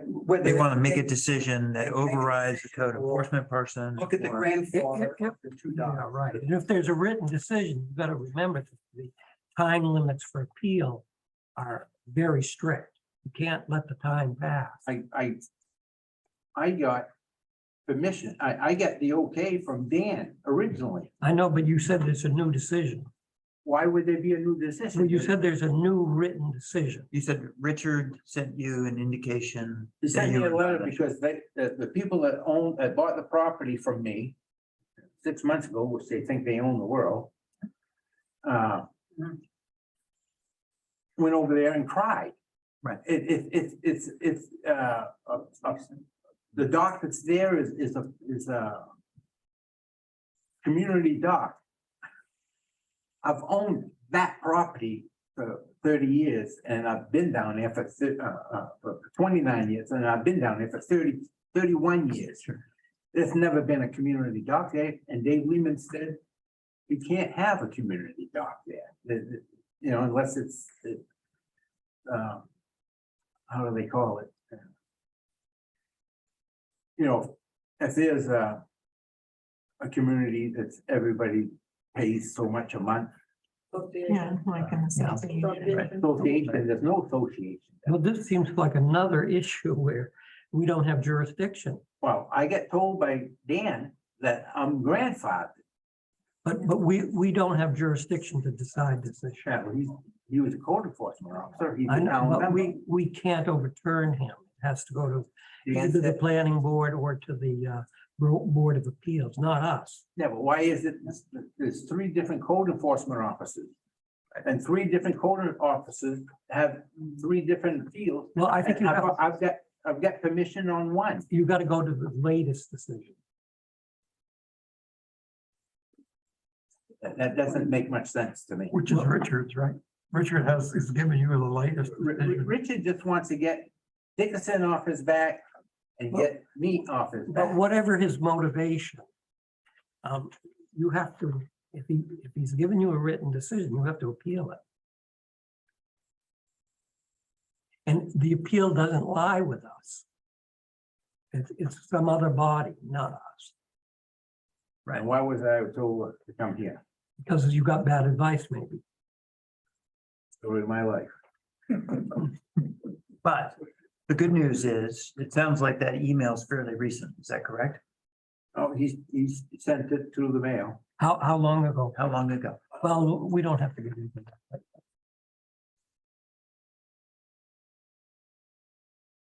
July 29th. Yeah, you got- keep your eye, you got to keep your eye on the period, the appeal periods. Say that again? You have to keep your eye on the amount of time you have to appeal. Because if you miss the appeal date, then it's a final matter. What's the appeal date? That's I why don't know. That's I don't why know. I came here, because I was told to come here. And I told Matt, Well, Richard, this is, well, hurry up. I'd suggest you If I get can come legal to the meeting. advice. I'd suggest you get legal advice. Well, so our previous It's a code simple enforcement freaking dock officer. that was there for over 30 years. And now they're gonna make me take the dock out? It doesn't make any sense. So the previous code enforcement officer is here letting us know that the appeal period is 1 year. So the next, so you have a year from that date. So I would suggest you hop on to the next planning board meetings agenda. Get yourself on their agenda and speak to them because the planning board is who decides these matters. We don't have any control over Right. the planning board. So the planning board, it needs to go through the proper channels. It's like everything with bureaucracy. I Well- always explain this to people. It's also, they're insulated from political. That's right. The next, yeah, Yes, the that's- next, yeah. you have to go through the channels and there's no easy answer. Just like, why can't you fix the dam on Conowagon? Because we have no money, because nobody's voted to give us money yet. It's the same old story. You have to go through the next channel, the next step in the process, which is the planning board. So, So Is this He was code enforcement for more than 10 years, 9 years. Almost 20. or 20.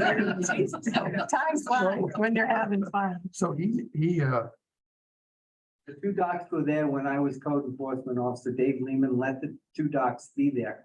The trouble is, there's a 30-foot right of way. He cannot have a dock on the 30-foot right of way. But Dave Lehman, who was the codes officer, said he could. I was not about to change it. No, So no. there was a precedent No, set no, by a previous code no, officer. No, there's no, he didn't give me permission to put a dock on that on that 30-foot right of way. He said you can't put a dock on that 30-foot right of way. Because the people with the back lots were putting the dock there. They made them take the dock out and that they put the dock next door. They get permission from the people next door. But there's never been a dock in that right of way. The right of way that I'm talking about is my 25-foot right of way that I gave on that property that I sold. 25 feet is mine. On that, on the corner of that lot, there's 30-foot right of way road here, and I have a 25-foot right of way here. To utilize, to put my dock that's attached to the property in right behind it. That 30-foot right of way, they put a dock there just to aggravate the whole situation.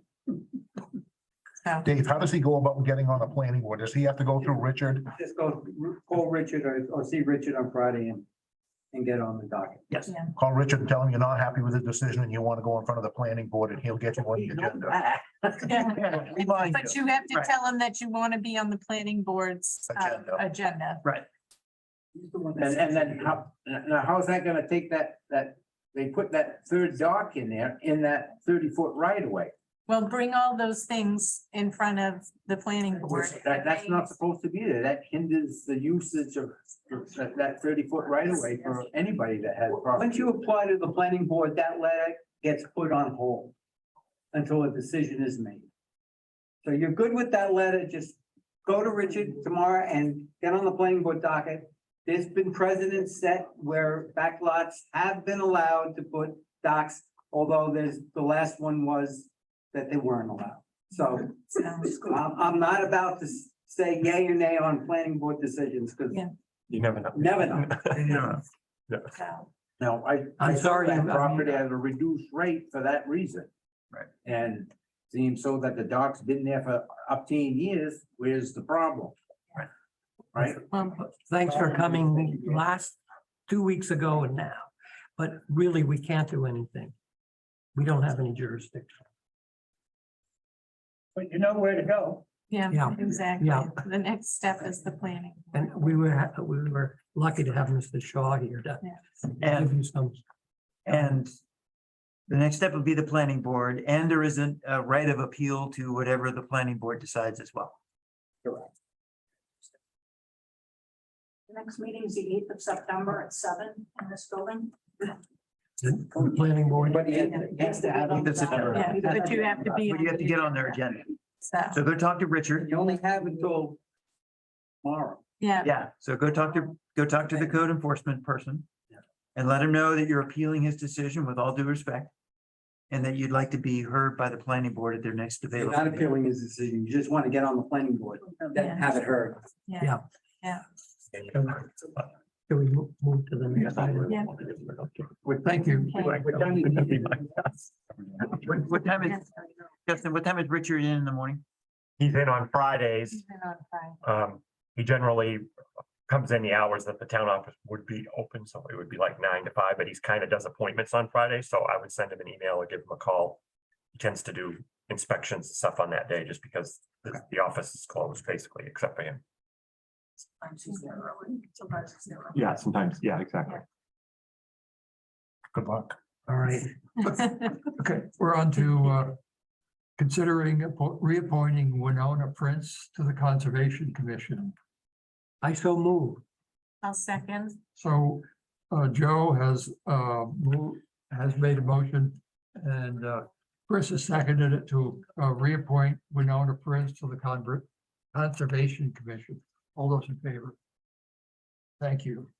Next is to consider reappointing, Should be just appointed. I'm sorry, that's my fault. The is not reappointing. reappointing, oh, Yeah, just appointing. My typo, sorry. appointing then. Good night. Dina Lacassie to the Recreation Commission. And oh.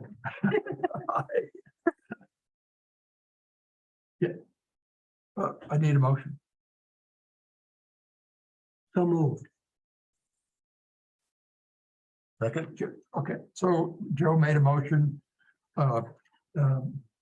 Mark seconded it to appoint Dina, am I saying that right? It's Deanna Lacasse. Deanna. Lacasse, Lacasse. can you spell your name? Lacasse. Casse. Yeah, and it's actually, it's a long last name. It's hyphenated and then it's Groves. So I just go by Lacasse. It's just easier. Anyway, to appoint Deanna to the Recreation Commission. All those in favor? Thank you. Next is to consider, excuse me, to discuss legal issues surrounding the town's current practice of providing payroll and AP services to the Cemetery Association. So as you saw in the packet, what prompted this was the new accounting firm noticed this practice and was asking, because essentially what we do is the town appropriates $10,000, as you know, to pay for the Cemetery Association. Oh, 12. 12, I'm sorry, 12. And the town then makes payroll and pays expenditures, and they come in June. And they basically make the town whole. So the expenses, I think last year might have been around like 25,000 total. And they pay the town back for basically the Lent funds. And Mark prompted me and said, we can't expend money out of the treasury unless you have a proper appropriation. So essentially, we're only legal until we hit $10,001. And then there's money coming out of the town treasury that wasn't appropriated by town meeting. So if we want to continue this practice in the future, the solution would be to appropriate, say, $30,000 a year for the Cemetery Commission, and then on the revenue side, put the money that they're going to pay us back on the revenue side, so it would kind of balance out what would happen to the tax rate with the increase. But as the treasurer, I can't legally expend money out of the town treasury that wasn't appropriated by town meeting. So when we get to and MMA confirmed that, I always make sure that my hunch is correct. Right. So when we get to the $10,000, 12, I keep saying it. 12. So when we get to the 12, there's no more money to spend legally for the Cemetery Association.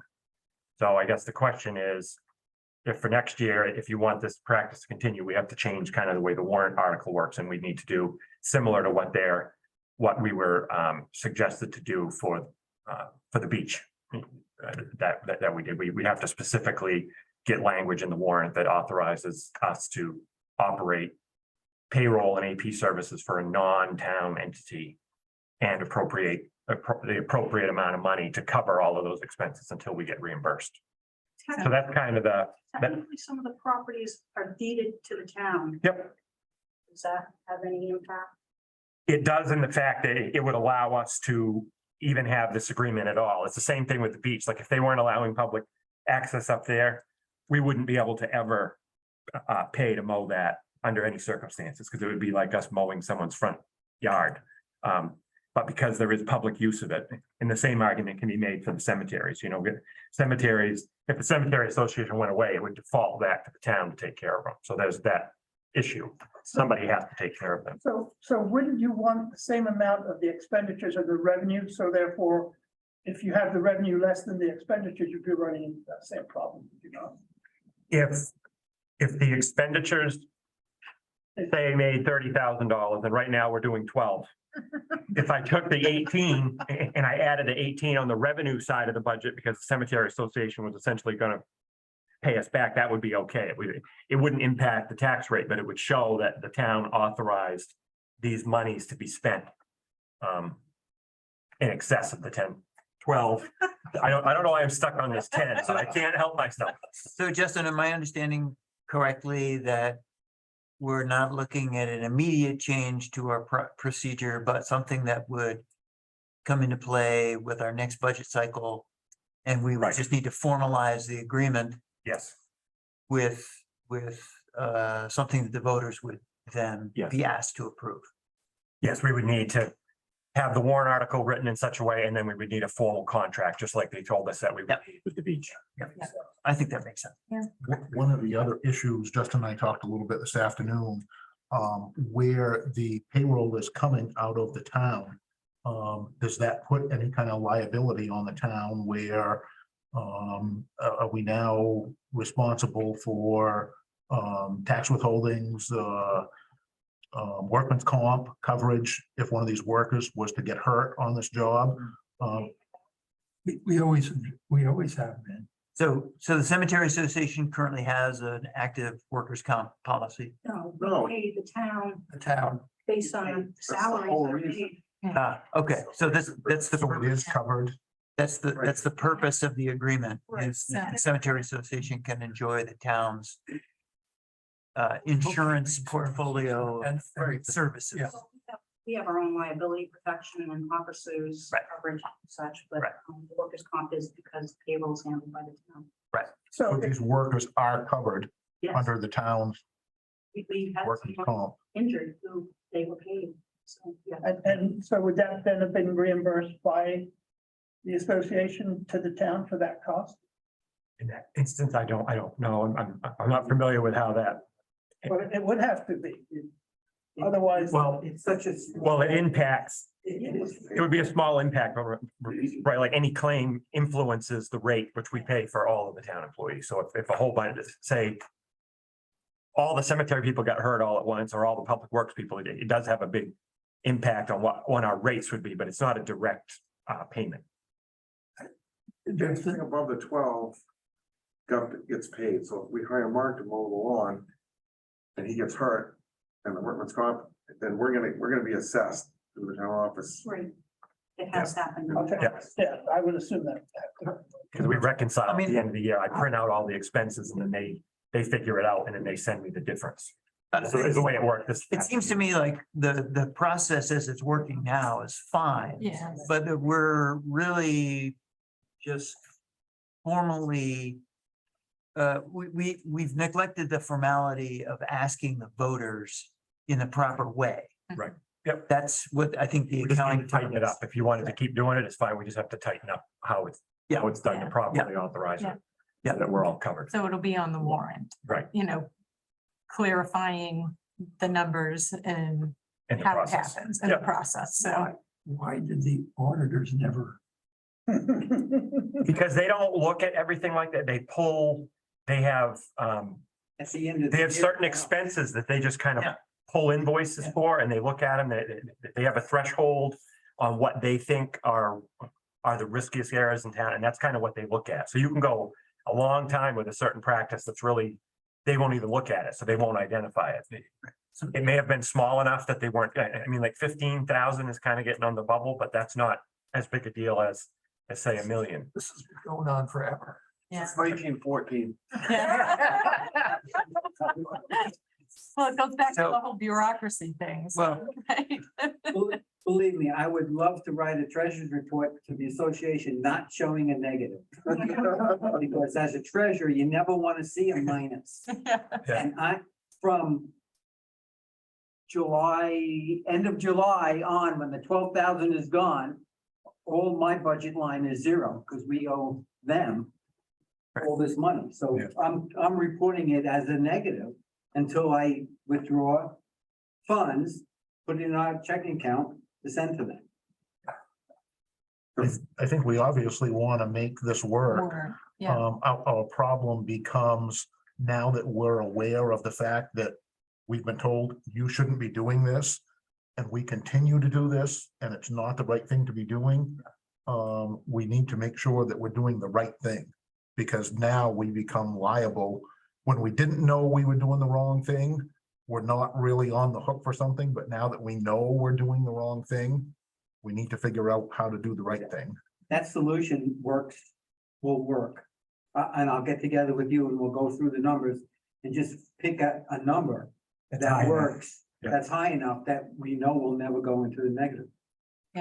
I think what Mark is saying is what do we do for the balance of this fiscal year? Harold kind of had this conversation when we were talking about the North Monmouth Beach. Yeah. Right. We were okay doing it, Yeah. even though it was wrong, because we didn't know that it was wrong. Well, But now that we've been told that it's wrong, we're aware of it and we need to do it right.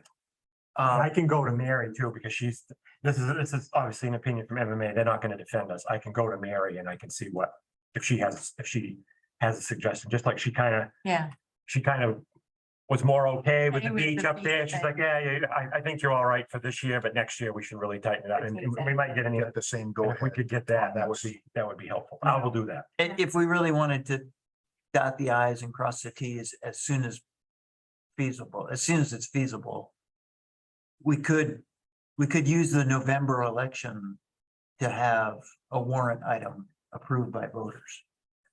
Could I, since you know how much you've allocated, I believe it's $12,000. Once that has been reached, could you not build the association? For that, what you have to pay? And so therefore, instead of you. I don't have the money. Yeah. I have to, it's in an account that's being managed. Okay, So I can't monthly withdraw out of that Yeah. account. I can do it once a year. gotcha. I do it, That's the purpose. you know, Yeah. at the end of June to make sure that he has the money. Okay. Well, so I would say,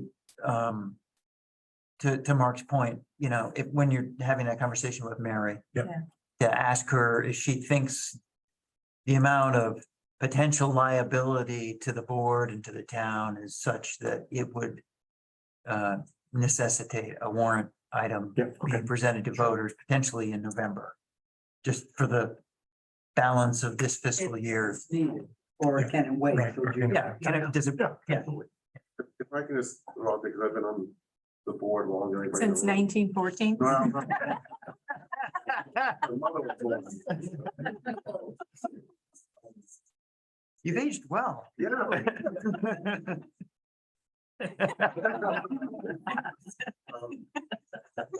So my interpretation is, this is not the first time this has come to light. Every time there's somebody new or a new way we do payroll, so this comes up. Kurt kind of went all through this when he was on board, and we kind of had meetings like this, and basically all boiled down to, if this is working, let's not mess with it, but I think Kurt's where we started having the contract. Yes, the contract that's. Prior to that, we didn't. So, yes. So, but we've been asked, because every once in a while, someone notices it and goes, oh, that's not the usual arrangement, it's whatever. My interpretation of 1914 to now is we're a board of cemetery trustees, like property managers, that hire your employees, manage the employees, and and turn the payroll information. I don't know if that's an accurate one, but from my late seat here, that's the way I've always viewed it, and I've been a trustee since 1985. So that's not about right, I hope. And I don't think it'll be, I mean, if we have a warrant article, it's not gonna be something people scrutinize, because most of us use services in the cemetery. At some point, And for our families already, so, I think that if we have to make sure that, like, now we need to do something about it, we The have to, question is written to rectify a problem. yeah, If it's like put in those terms, yeah. the people will know, oh, Oh, that's yeah. a problem, let's fix it. Yeah, exactly. And I think, you'll work on that and you'll check with Mary and say, can we manage to get through this until June, or do we need to do something for November? So, and we can even write it like a net budget article if you wanted. You could put the additional raise and the revenue in the same question. So if someone did the math, they'd realize that nothing really changed. That's right. exactly. So you could do that too, Yeah. and that would make it so that For people those- wouldn't think that you were, Increase. Take their calculators into Yeah, them. People that take their calculators into the boat. Some people do that. We did. Exactly.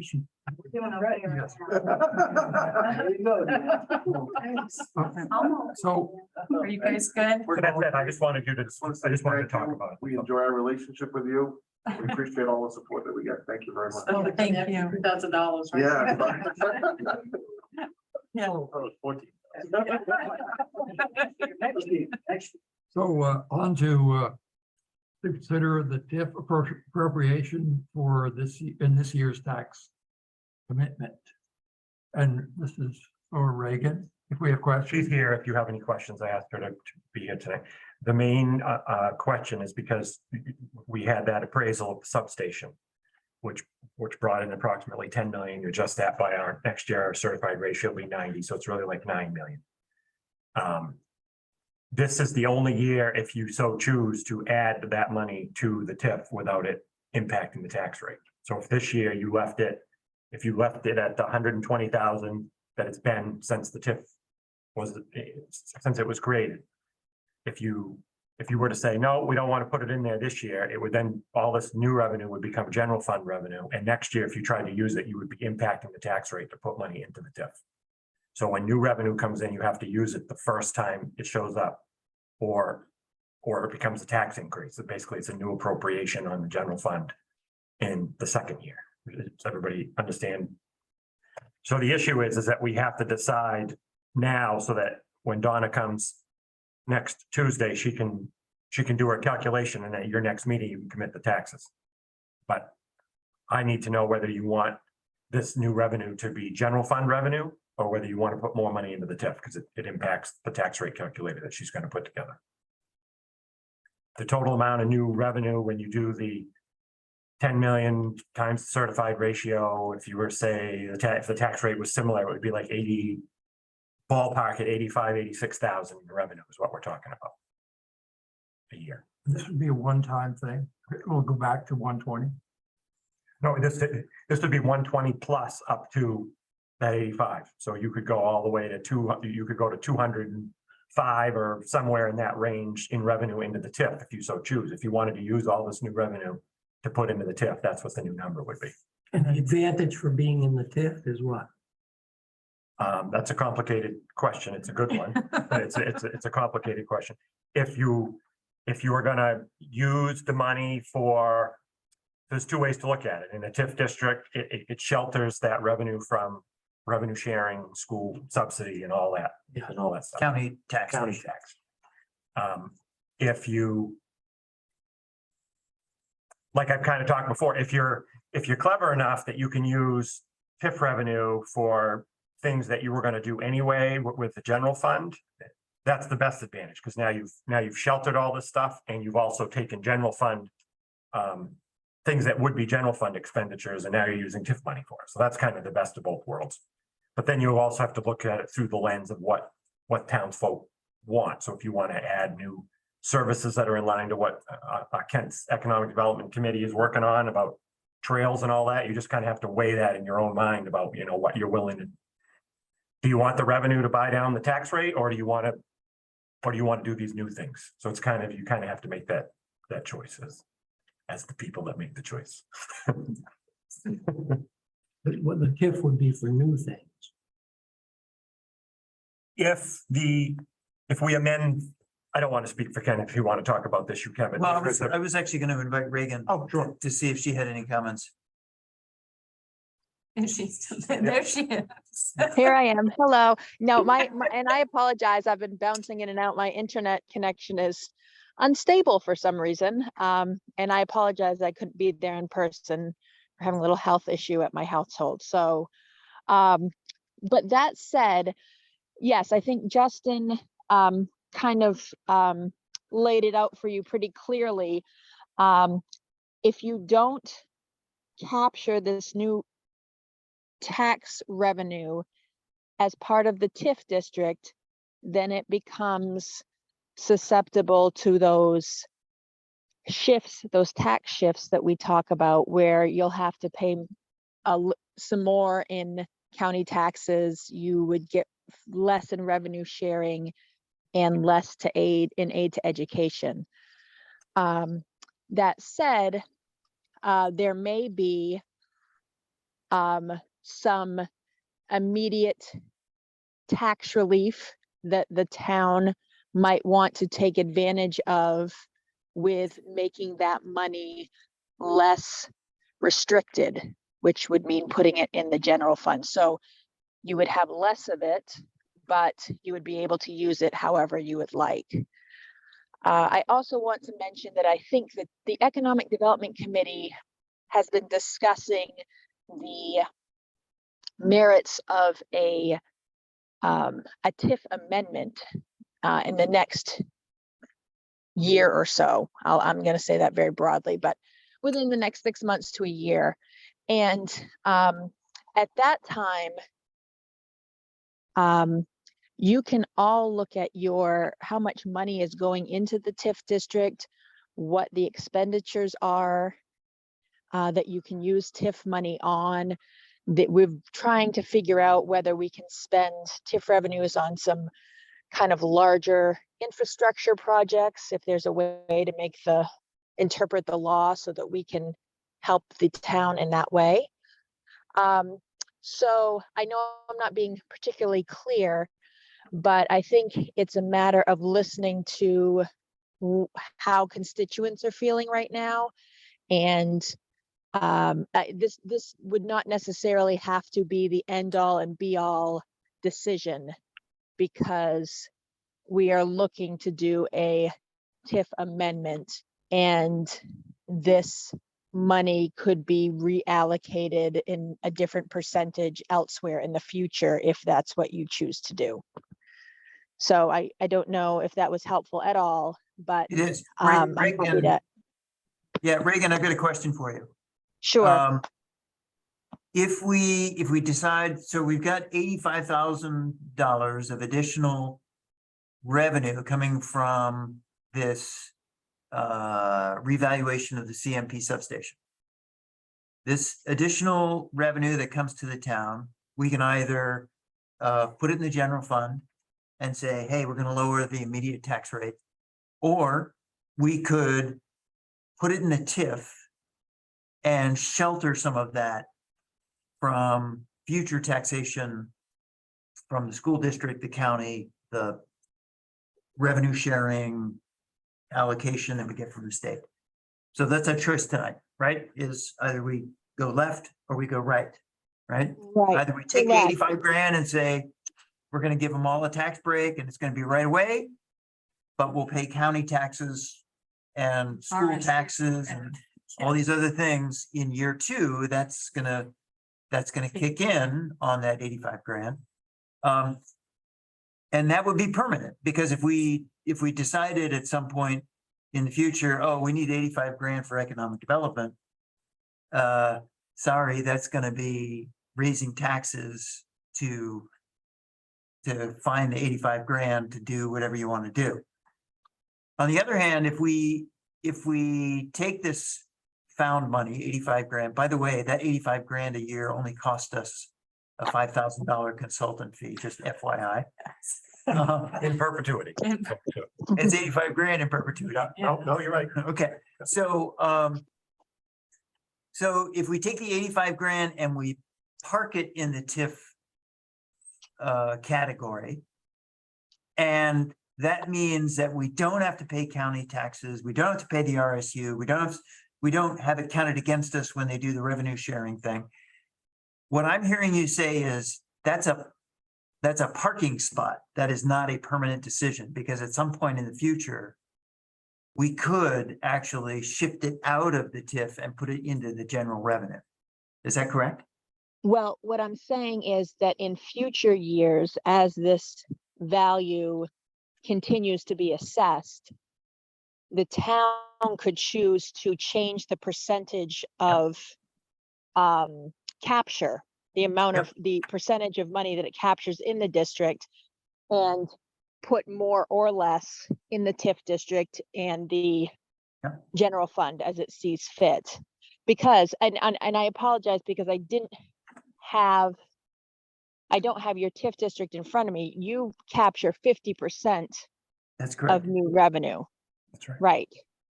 So I guess my question is, if this is new revenue, then what is the decision that's being made? Why isn't it just that 50% of it is going into the TIF district? It's just a choice about whether they want to use that revenue for that or whether they want to just have it go to the general fund. This year. But it's part of the TIF district. Right, but like you said, in future years, this is if they want it to go, if they want it all to go into the TIF, they have to do it this year. If they want to go in the general fund, it doesn't matter in the future years, but you can't go the other way without it hitting the tax rate. So like in year 2, we couldn't decide, oh, we want to put this money back into the TIF because you would literally be taking revenue out of the general fund Right. side. So it would be contributing to a tax increase. But what I'm hearing you say, Justin, is we could go the other way. We could park this in the TIF for now You couldn't get and then You change couldn't get the, the cash back out, but in future years, you could reduce the amount that you were capturing. exactly. We So could this year, the change 85,000 would be stuck in there. You couldn't get that back out later on. Just the We could, It's the new years. You could do exactly. it, So that when we, As Reagan said. right, so when if we parked it in the TIF for now, and then in future years, let's say we said, oh, we want to go back to 120 grand a year as the TIF amount, and then we set the ratio of capture so that it gives us 120 grand at the end of the day. Yeah, because we do have control over the ratio of capture. Yes. Can I, another question? Yeah. So as a citizen, I'm thinking, the impact upon me, but then I also have to think about the impact upon the good of Monmouth. And so does Monmouth have ideas with regards to what it wants to do with regards to the TIF? Because if Monmouth, then that says, I'm looking towards the future with regards to improvement, and so therefore it would make sense to go in there, as opposed to the immediate gratification of reducing my taxes by 80,000, but things will change into the future. So that's what I'm kind of hearing. So I guess what I'm asking of you is, do we have plans to do some major things within the TIF that would be something that says, yes, it makes sense to kind of put that aside because these are things that we want to do for the betterment of Monmouth? The biggest thing is probably Main Street. I would say that's going to be the most expensive one because the debt service on whatever the local choices are about what wants to be done on Main Street, that debt service will be funded from the TIF because Main Street is the TIF district basically. So. And that's been the longstanding goal of one of the big boards yeah. for, probably the last 10 years, well, since the TIF has existed, right? There are some additional opportunities that we've identified, the Economic Development Committee has identified, because we have expenses that are currently being paid from the general fund that could be paid from the TIF that the state would allow, that would actually save the town money. The net benefit would be a financial gain to the town. So some of these expenses, they were just overlooked when the TIF was originally set up. Some of them are more recently allowed, and they include things like a portion of the fire department's budget for the purpose of fire protection services given to the substation. A portion of the town manager's salary to represent the amount of time he spends on economic development. Those types of expenses are currently paid with general fund revenue, not with TIF revenue. They could be paid with TIF revenue, and when they are, the town gets a bigger bang for its buck. So they're having a larger budget in the TIF category would allow us to be able to capture some of those opportunities. greater flexibility.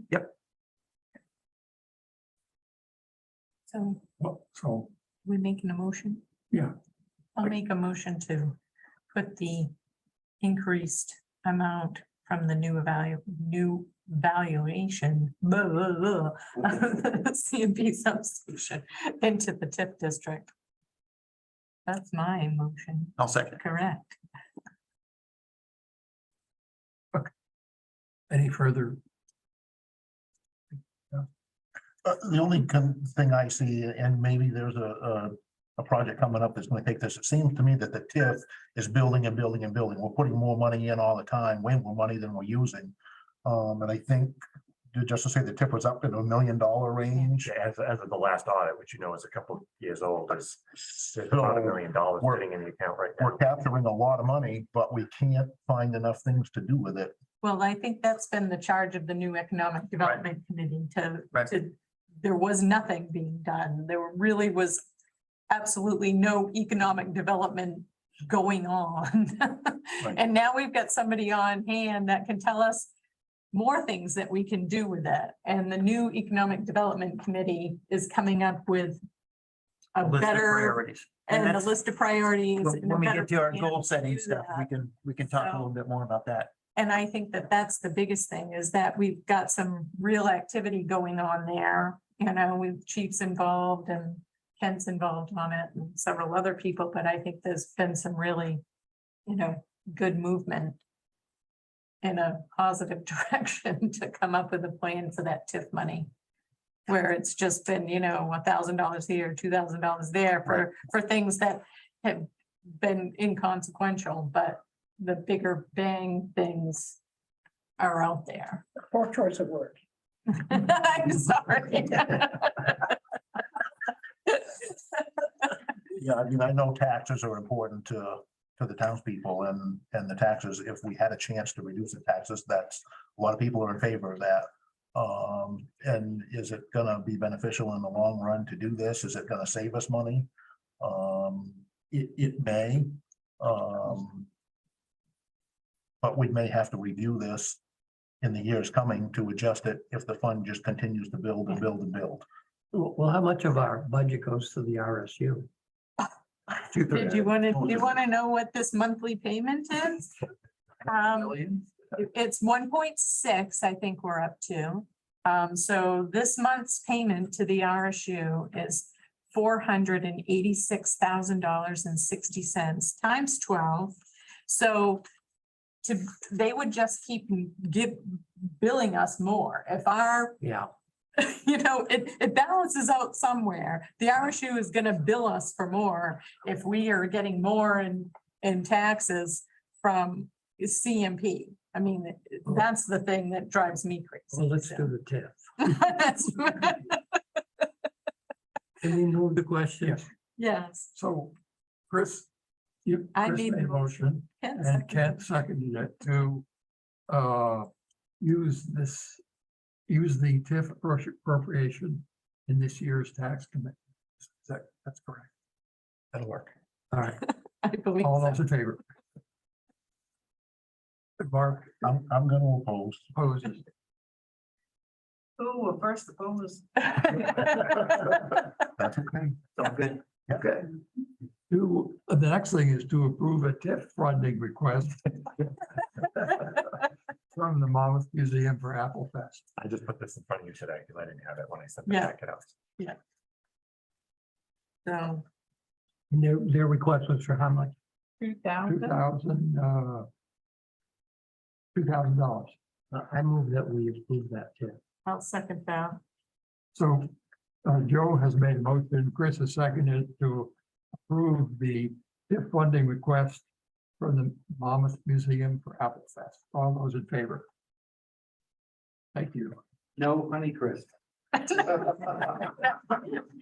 And down in the side, Audrey Walker is looking for a band because I guess, what's his name? I can't remember his name. They're booked someplace else. So I don't know if you have Audrey's email for the band that you got a hold of for,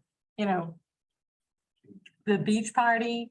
So a band, yes, at Apple Fest, which they're gonna put me right next to by the, What time? it's during the day. Yeah. Yeah, On time. yeah. They've always had a band that's always been, what's his name? Why can't I not think of his name? Yeah, What? Ben Galan, Vance Yeah. Johnson. Yeah, um, exactly. the local- Yeah. So. Yeah. They're looking for a band, so. You're gonna get out. You guys threw my tables out and helped and then you disappeared, so you missed. I I was there, I saw them play. know, they play every year. It's always just been fun. So if there's somebody, anyway, Audrey's looking for a band, so reach out to the museum if you know anybody. FYI.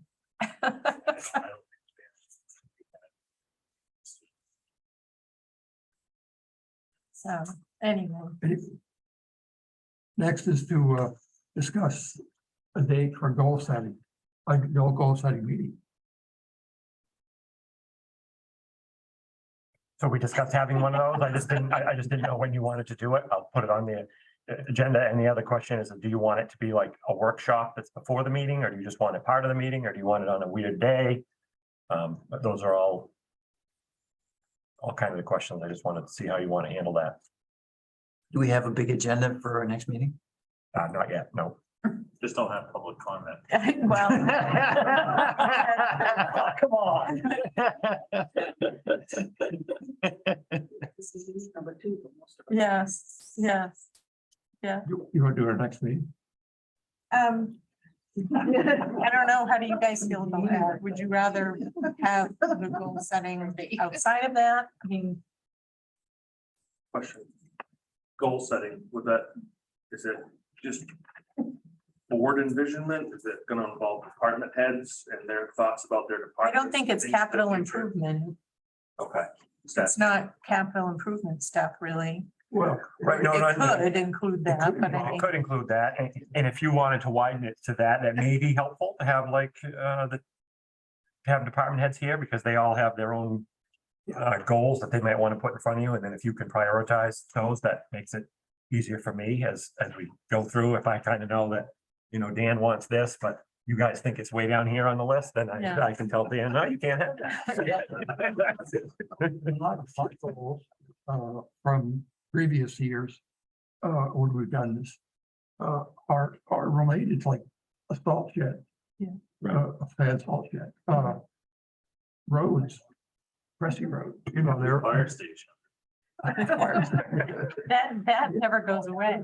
Looking after themselves. huh? So, all my goals are always, like they're Yeah. all, specific to, things that will improve the town. Okay.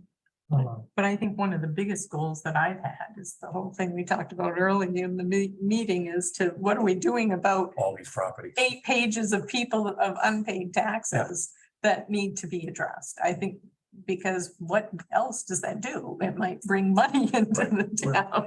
Those tax acquired properties, they're not occupied by people, right? Some of them Some are. of them are. We don't want to proceed against occupied. property. Well, no, We never have. but at least we need to know that the steps have been taken, Yeah. because some of the steps haven't been taken to try to even collect this money. So Yeah. that's the big thing. Right. I mean, I pay my taxes. Like what we did, Joe, you weren't So- here, but what we did is one of the first steps is we tackled the vacant lots that had been Yeah. foreclosed, and there were a lot of them that had been foreclosed for a really long time. And some of them, we did not have the documentation to prove it. So I came to the board and I said, let's just wipe out these debts and start over, because We have to we can't enforce it anyway. So there's no, prove notice. We have to Yeah. prove that. exactly, and some of those we couldn't do. Yeah. So we cleared those up, and now we're kind of working through the ones that we think we can actually sell, and those will be the vacant lots, and I'll bring those to you once we have them all wrapped up, and then we'll have to work on the houses, because When we talk about tax acquired properties, show the Yeah. salt shed, the fire station, what else? Cressy Road, Cressy, I thought we got that. well, Well, I don't that- think Cressy got a Road's Band-Aid ever on it. go away, We got so, a, Kind of Band-Aid on Cressy Road. Yeah, but then there's also paving, like the end of Wilson Pond Road toward Beaverbrook. yeah, that's in rough shape. Ward Road. Yeah. There's, So- So do you want to do it as part of a meeting or do you want to do it outside of the meeting as a special meeting? That's the question I think we're trying to do with D. If you want to do it as part of the meeting, I can just keep everything off the agenda that doesn't absolutely have to come so that you have time. I'm gonna do that.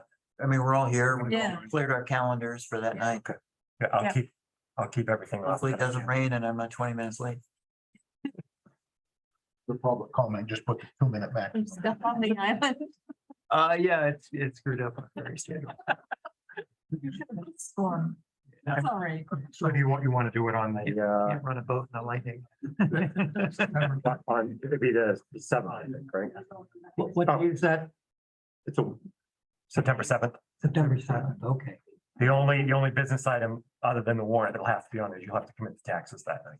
Yeah. But that's, other than that, I'll keep everything else. And so we'll know the mill rate at that point. You guys have said it. Yep. All right, so we'll do it. Okay, very good. Justin, have there been a lot of applications to freeze tax? They're coming in. Yeah. We're not really doing anything with them because it doesn't really apply until next year. So basically Dawn is just collecting them and putting them in a file, but they've been coming in pretty regularly. Have you notified people? That the forms are out there. We haven't sent out anything from the town side, but it's. State legislators are sending letters out. Yeah. Yes, they are. Your, Yeah. um, I got it right, guys. selectmen Thank you. meeting Thank you. minutes by Thank Dan you. Knight. I think you had it in your selectmen meeting, or somebody did. I read it somewhere else in the paper. So, I don't think I did it. I read it somewhere. Okay. So I know it's been out in the newspaper. So, Yeah, I think I see it in the screen. yeah. Okay, so next is the warrant number 4. Atlantic Construction Services, vehicle repairs, $2,080. Kirk Parkman, reimbursement for education incentive, $1,500. Blue Rock Earthworks, transport for the transfer station, $2,500. Fleet truck and refrigeration services, more work for Public Works Department, I believe. $7,264. Grimmel Industries demo removal, $10,032. Main equalization, this is the assessor contract, $2,287. Olivia Mora, this is her reimbursement for her training, her education incentive, and there's some mileage in there, $1,515. The big one, RSU, $486,060. State of Maine BMV, $16,007. United Construction and Forestry, vehicle repairs, $5,000. And WB Mason, some of this is ARPA money from the library, $2,425. That's a motion. I make a motion, we approve warrant number 4 for fiscal year 2023. Second, So the motion by Chris, second by Mark to approve warrant number 4 for fiscal year 2023. All those in favor? Thank you. Make a motion, we adjourn. All those in favor? Oh, I'll second it. Thank you. Thanks.